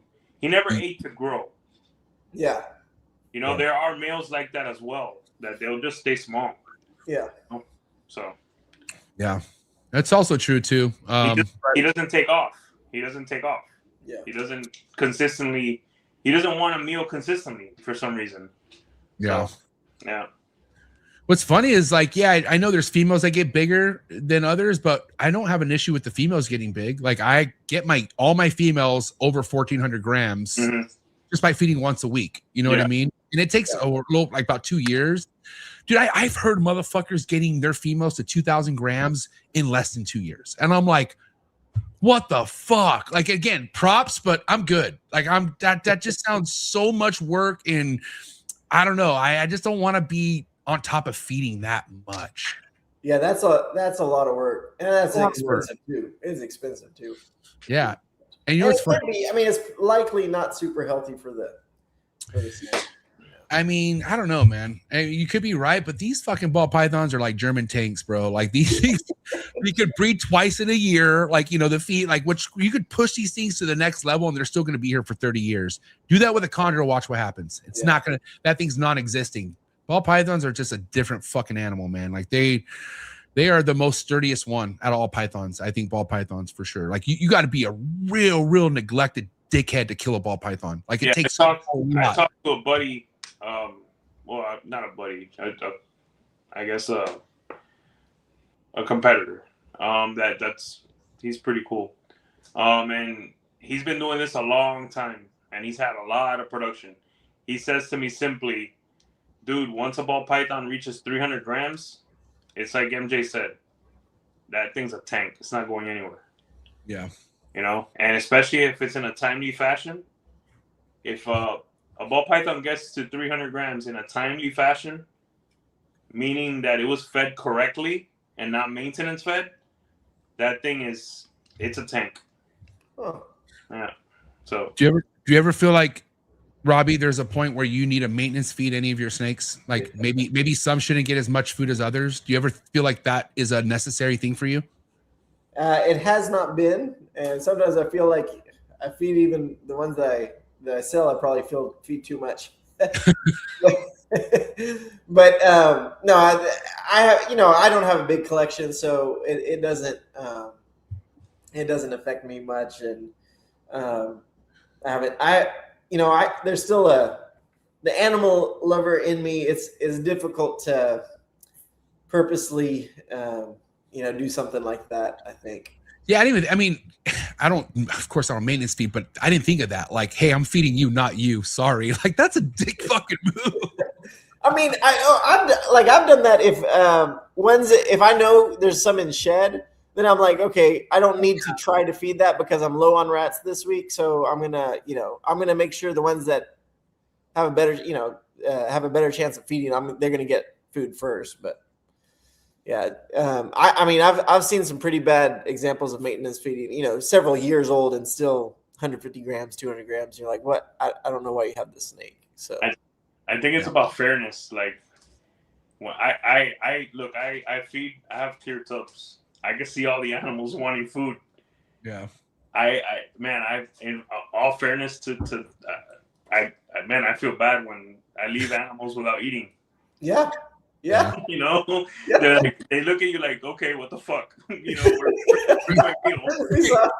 like, hey, are you mad at me? Like, yo, they're hearing everything going around, and the other one, they hear the squeaks. They think food's coming. It's like, hey, I know I'm a pinstripe, but can I get a meal? Why them? Why them and not me?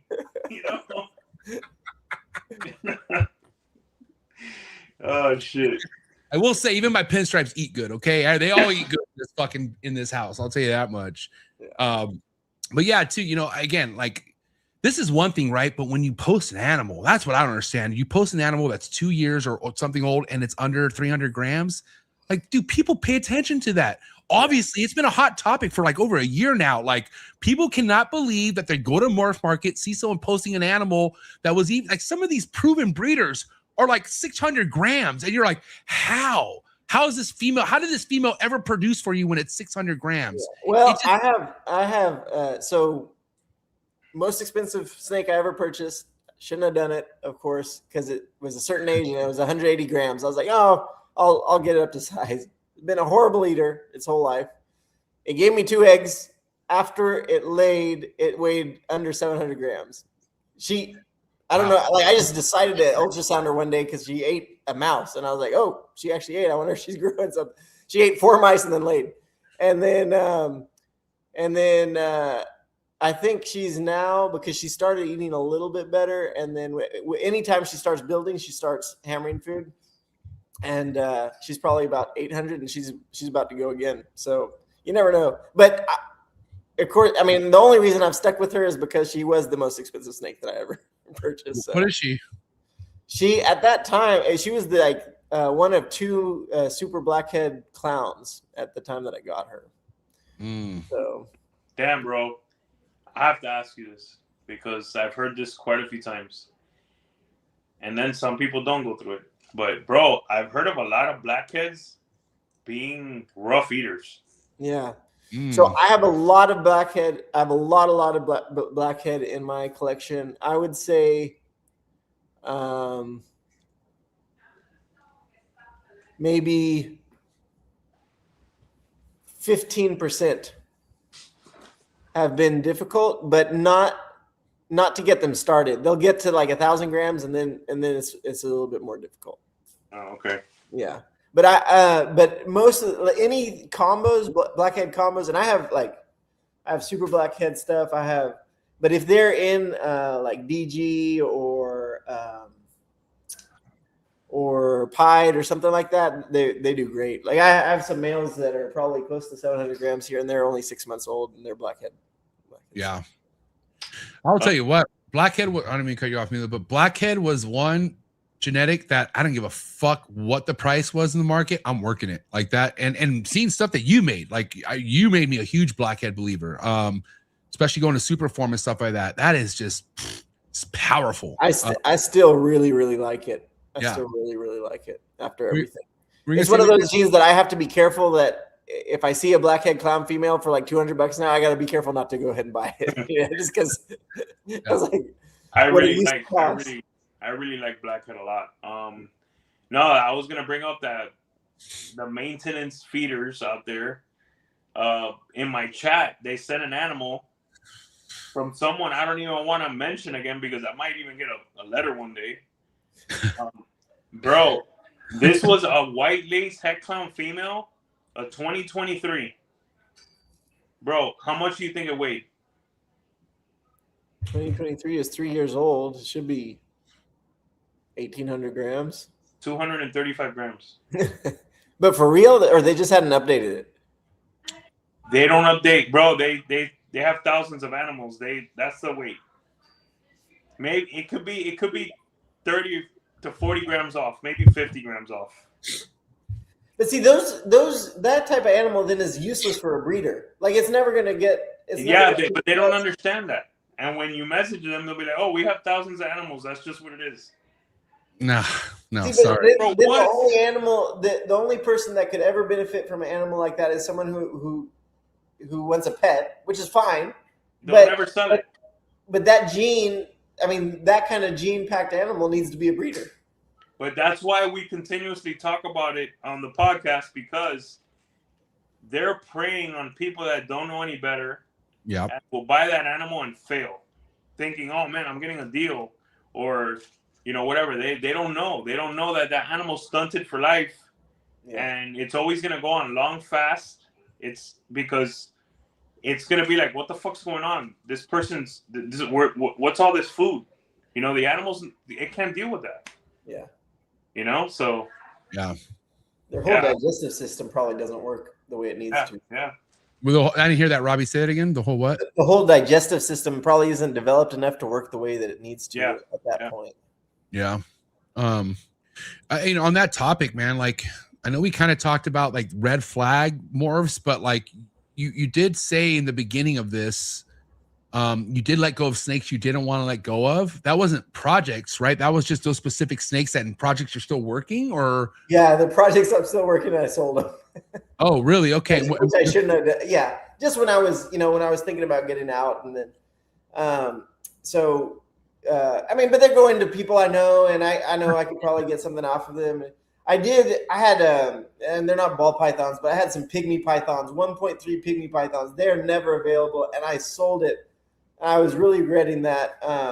But at the same time, it went to a buddy of mine, so I know he's a lot better at breeding stuff other than ball pythons, so he'll probably get some babies from it, and I get to see that. But yeah. So, but if you could get those snakes back, would you? Like, is it that bad where you're like, fuck, if I could, like, if they're like, hey man, do you want this back? Would you take it back? Yeah, I would. Damn. But I mean, it's all right. It's all right. Yeah, there's things that happen, and I have offspring of all those snakes still, and so which was part of the reasoning behind moving them. So yeah. All right, wrap up topic of the episode. I'll go first, and then we'll hit Big E. My question for you, Robbie, is plain and simple, man. What are some mistakes people could avoid coming into the ball python game in 2026? You've seen a lot, obviously, at this point. You've adjusted, but we still got new blood coming in. That's what I love about this game. It is continuously growing. So for anyone new out there who's listening, wondering like how to buy high-end stuff or how to buy into this game, what are some mistakes they could avoid, or what's some advice that you have for them? Yeah, I think don't always look for the best deal. Just look for the best snake. Yeah.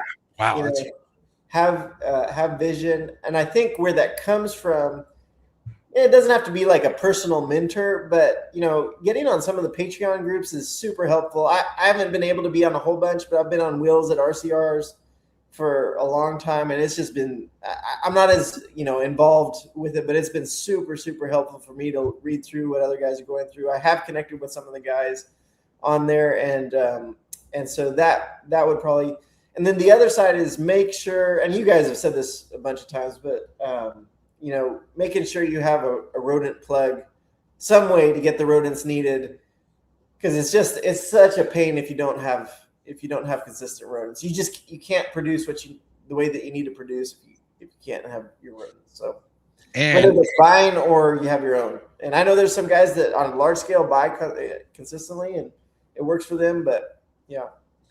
And just remember, guys, if you're going to breed your own rodents, plan accordingly. Okay. Look at everything first before you get the rodents. Okay. Look at the airflow. Look at the fucking temps. All that matters. Don't just buy a bunch of rodents like I did. Okay. You're going to fuck around. You'll find out. All right, Biggie, what you got? Send us home, buddy. I always like to ask this. I want to know, what's that animal, that project animal, the first one that pops into your head that you want to be holding in your hands, produced by you in the next 3 to 5 years? Well, it'd be my two main projects. So it's the DigiPied Clown combo, probably with Blackhead and Orange Dream in it. And then I would also like to see some really cool zebra combos. So I think zebra, it would probably be something like a hurricane lace yellow belly, hurricane lace highway zebra clown. I got all those ingredients to make something like that, and I think it'd be cool. That'd be cool. That'd be nuts. I'm so curious what zebra would do in a combo like that. That'd be nuts. That's mainly, it could do nothing, who knows, but I think something like that would be cool to try out. So okay, I got another question. Where is the price is at with zebra? Like, has that dropped drastically as well, or is it still kind of like respectfully in the mids? Like where's zebra? If you look on Morph Market, they're still pretty high. I would say they're pretty high. I would like to see them come down. I mean, maybe other zebra breeders are not going to be happy with me about this. I'd like to see them come down to a more reasonable price, because it gives more chances for people to get into it and work the projects. And if we're all working the projects together, then we get to advance faster and we get to see more stuff. So I think they're coming down in a good way. I don't think they're just tanking, which I wouldn't want that to happen. I think they're coming in a way that allow people to get in, and I would love to see that. You want to know what my first thought is when I think of zebra? This is funny. This is funny as shit. I don't know if you remember this, Robbie. Emilio might, but first time I ever even heard about zebra was at my very first Tinley. Okay. And Adam Chesla, was that his name? Adam Chesla? He was dressed up as a zebra, and he had a sign that says, "Ask me about my zebra." Like my zebra morph or something like that. And he walked around the whole show all weekend, man. And like, he looked so drained by the end of the weekend. And it's like, I just felt like no one really gave a fuck. Like, you know what I mean? And you could just see it on his face. And then next, you know, I hear it from Steve Morphs that he's working with zebra.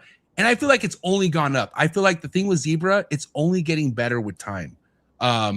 And again, dude, that's how the greatest stories of each morph start. Like they don't always come out fucking rocking and rolling, but give it a decade, you know, give it some years and watch what happens. And I believe zebra is going to be one of the top ones visually wise. You know, you got to put in the right stuff, but you can't take it out of the equation yet. I'll tell you that much. And I agree. I think that's where it's at. It's can we make something that looks different than everything else? I think that's where it's at. No, it doesn't matter. Like let's put the side and the prices to the side. Yeah.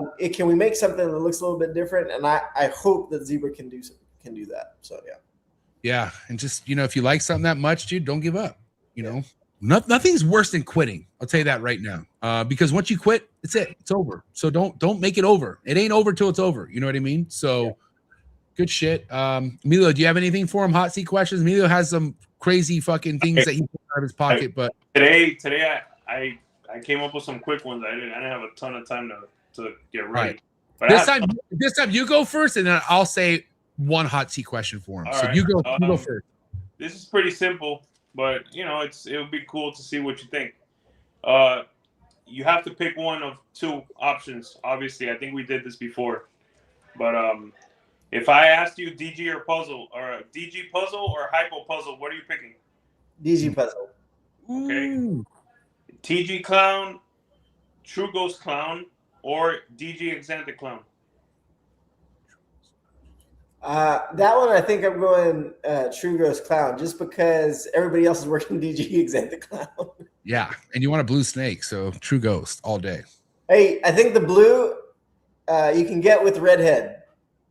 Get redhead hypo exanthic. Oh shit! All right, hypo zebra or DG zebra. Hypo zebra or DG? I'll go with DG zebra. All right. Did you see the hypo zebras that this guy hit? I've seen a couple, and a lot of my stuff has it, but all right. Yeah. All right. Who hit it? I know what you're saying though. It does. Kittinger hit some. Oh. Okay. Dude. Yeah. What the fuck? I thought Jason's out. Is he still in? I'm confused. I thought he sold. He still has babies. He's selling babies. Hey, Jason, if you're listening, stick around, buddy. Come on, dude. You obviously have some amazing shit. And I think he's not going to get rid of everything. I think he's going to fucking come on. He's dude. got a small bit of ball pythons still growing. All right, DG exantic or True Ghost? I'll go with True Ghost on that one. All right. He's keeping it so real right now. I love it. Like, all right, DG Monsoon or Ultra Sunset? Ultra Sunset. Whoa. Yeah. Ultra Sunset. Neither one of those are really attractive to me, but I think Ultra Sunset looks like a really cool base to work off. Yeah, I've never heard you talk about Monsoon or Sunset, so I said this is a good question. Yeah. Yeah, that's all I got. All right, my hot seat question, straight to the fucking point. What do you think about Sunset? Hey, you know what? I saw the first ones that I've liked have been Ultra Sunset, and I recently saw someone post like a fire hypo sunset that it looked off to me, and I liked that a lot. Yeah. Dude, that animal is fucking dope, man. Yeah, it looks like almost a pinkish, weird. I don't know. It was cool. Yeah. So, but other than that, MJ, I have not pursued Sunset. Oh, okay. Interesting. Listen, nothing wrong with Sunset. Brock, return my call. Just if you're listening, I got nothing against Sunset. Want you back on Trap Talk, so go Sunset. That's all I got for you tonight, Robbie. I appreciate you, man. Where can people follow you at? Where can people hit you up? They got any questions? Yeah, best is my Instagram, Rjen_reptiles, and then just on Morph Market too. One other thing, somebody claims to be a really good friend of yours, and I want to know if this is accurate. Herbert. Is Herbert your boy? Okay. He is. He's a good guy. I love Herbert. Okay. I just didn't know if you wanted some clout points or something, trying to say he's your boy. But no. Thank you for clarifying it. HB, you're right. This is your boy. Yeah. I love Herbert. And honestly, man, I bring Herbert up because he's one of the nicest guys I've ever met. He's such a fucking cool dude, and so are you, buddy. I want to say this game is where it's at because of nice people like yourself. Being nice takes you far in this world. I'm learning that day by day, but keep doing your thing, man. Keep smiling, and your energy's fucking, it's contagious, dude. It really is. So keep at it, man. I'm looking forward for that round 3 here on Trap Talk, all right? Thanks, man. I appreciate that. All right, guys. Robbie from Rjen Reptiles. Find all the links in the description below. But give it up. It's a wrap for the homie Rjen, ladies and gentlemen. Thanks for coming on, bro. Great combo. Dude, great combo. Have a good night, all right? We'll see you at the top, buddy. See ya. Peace. What a nice guy, man. That was a great conversation, bro. That was a great convo indeed. And again, these can be so happy to be a part of the ball python game still. Because it's not, dude, we haven't seen shit yet. You know what I mean? So good stuff, man. Overall, what'd you think of tonight? Great. It was great. A lot of great information. So, yeah. held back that yawn right there. I think my boy Big E is wiped. He had a long day. So guys, do me a favor. Bill Arena Reptiles on IG. Go subscribe, be a part of the V Unit, and go be a part of his Patreon, because this guy will put you on. And I appreciate all your support, Big E. But give it up. It's a wrap for Bill Arena Reptiles, ladies and gentlemen. All right, man. Good night, bro. Thank you. I'll talk to you soon, buddy. Have a good night. Thank you. All right, guys. Thank you so much for watching. Great episode. Like I said, man, why can you not just be excited for the ball python game watching episodes like this? I'm excited. And so shout out to Robbie. Appreciate everyone who watched. If this was your first time watching, before you leave, hit that like button. If you could subscribe, it does a lot more than you think, man. This will actually reach other people who are interested in the game. It will help grow the hobby. So if you subscribe, it's going to help us grow this game. So, and also if you hit that notification bell, select all, you'll be reminded every episode released out of the network, because Trap Talk Reptile Network, in case you didn't know, is 7 days a week, Monday through Sunday, brand new episodes, and all uploaded on all major audio platforms. So go at it. And if you're looking for exclusive content, if you want to get to know me better and all the trappers, come join the Trap Talk Patreon family. Click the very first link in the description below. Awesome Discord and an amazing Instagram group chat that's pretty out of control. But I love all my trappers. You guys are my heart. And again, check out all my sponsors in the description below. And I'll see you here tomorrow for On the Tree Tuesdays. Have a good night. See you at the top. Sorry for the interruption, folks, but a quick word from our sponsors. Shout out to tonight's sponsor, brought to you by ZooMed. ZooMed is proud to be supporting the Trap Talk Reptile Network. At ZooMed, reptiles are our passion. For over 48 years, we've been creating premium foods, supplies, and habitats for reptiles and other exotic animals. We're a company made up of hobbyists that test our products on the hundreds of animals that we care for here every single day. Whether you're an established breeder or a first-time hobbyist picking up your first ball python, ZooMed has you covered with everything you need to keep your animals happy and healthy. I'm excited to talk about this new product with ZooMed called the Slither Sense. It is a remote temperature and humidifying monitoring system, which we all know how important temperature and humidity is to your reptile. And for you to have remote access to your temperature and your humidity in your reptile room could really, really be a game changer for the longevity of you keeping reptiles. So guys, make sure you check out that product. Find the link in the description below. Click on it right now. Give me your feedback in the comments below. Let me know how you're liking a brand new ZooMed product. Sorry for the interruption, folks, but a quick word from our sponsors. If you're in front of the line, cutting edge, high-end ball python projects, you don't want to miss this. Shout out to Teresa and shout out to Devin over at PRAGUE MORPHS, the heaviest hitters out of Europe, currently in the ball python game. If you're into the double, triple recessive, such as puzzle, hypo, and other amazing recessive, incomplete, dominant projects, and make sure you head over to PRAGUE MORPHS right now on Instagram. Check them out on YouTube. You can find all the links in the description below, and many more updates with RGI and PRAGUE MORPHS to come. So again, thank you so much, Devin and Teresa over at PRAGUE MORPHS. Cannot wait for many more collaborations. Sorry for the interruption, folks, but a quick word from our sponsors. Shout out to tonight's sponsor, and that's the one and only MORPH Market and MORPH Market Shipping. One of the biggest exciting things about the reptile hobby over the past couple years is MORPH Market Shipping taking everything to the next level.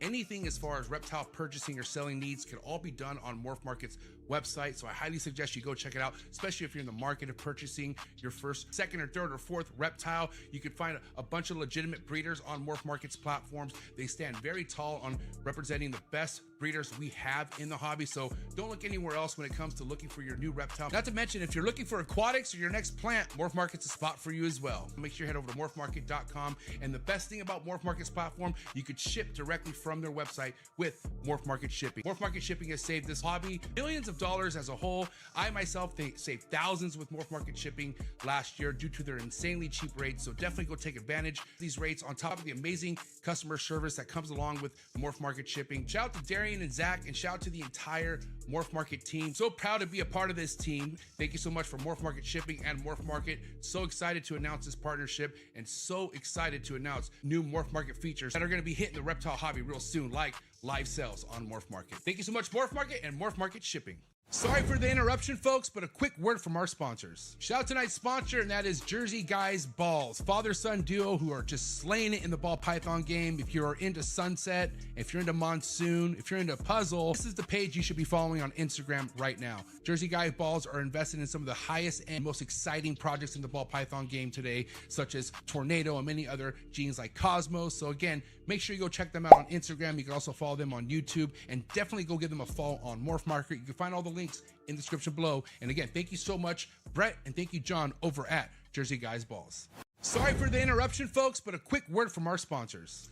Shout out to tonight's sponsor, and that is Clutch, the #1 organization app in the ball python game today. Also, tonight's episode is brought to you by Canova Reptiles, the biggest world industry leading ball python company in the hobby, in the industry. So excited to announce this partnership with Clutch and Canova Reptiles. No name that needs an introduction. As you guys already know, if you're looking to invest with the best, Canova Reptiles is the way to go. And again, if you want to be organized, if you want to be ahead of the game, there's no better organization app in the ball python game than Clutch. Thank you so much to the entire Clutch team. Thank you so much, Canova and the entire Canova Reptile team. Please continue to keep doing what you're doing. Nothing but inspiration, nothing but excitement coming from Canova Reptiles and Clutch. And I'm excited to have more information to announce to you guys here in 2026. Thank you so much, Clutch and Canova Reptiles. Sorry for the interruption, folks, but a quick word from our sponsors. If you're in front of the line, cutting edge, high-end ball python projects, you don't want to miss this. Shout out to Teresa and shout out to Devin over at PRAGUE MORPHS, the heaviest hitters out of Europe, currently in the ball python game. If you're into the double, triple recessives, such as puzzle, hypo, and other amazing recessive, incomplete, dominant projects, and make sure you head over to PRAGUE MORPHS right now on Instagram. Check them out on YouTube. You can find all the links in the description below, and many more updates with RGI and PRAGUE MORPHS to come. So again, thank you so much, Devin and Teresa over at PRAGUE MORPHS. Cannot wait for many more collaborations. Thank you for all the fellow support. Thank you so much for anyone who watches the Trap Talk Reptile Network. Hit that like button. If you hit that subscribe button, hit that notification bell, you'll be notified of every new episode dropping here out of the network 7 days a week. And also by hitting that like button, hitting that subscribe button, it pushes this network out to other new keepers coming into the hobby. So by you doing that, it does more than you think. So thank you so much again for all the support. And if you're not already a subscriber, please hit that subscribe button. We're doing big things over here and we really appreciate it.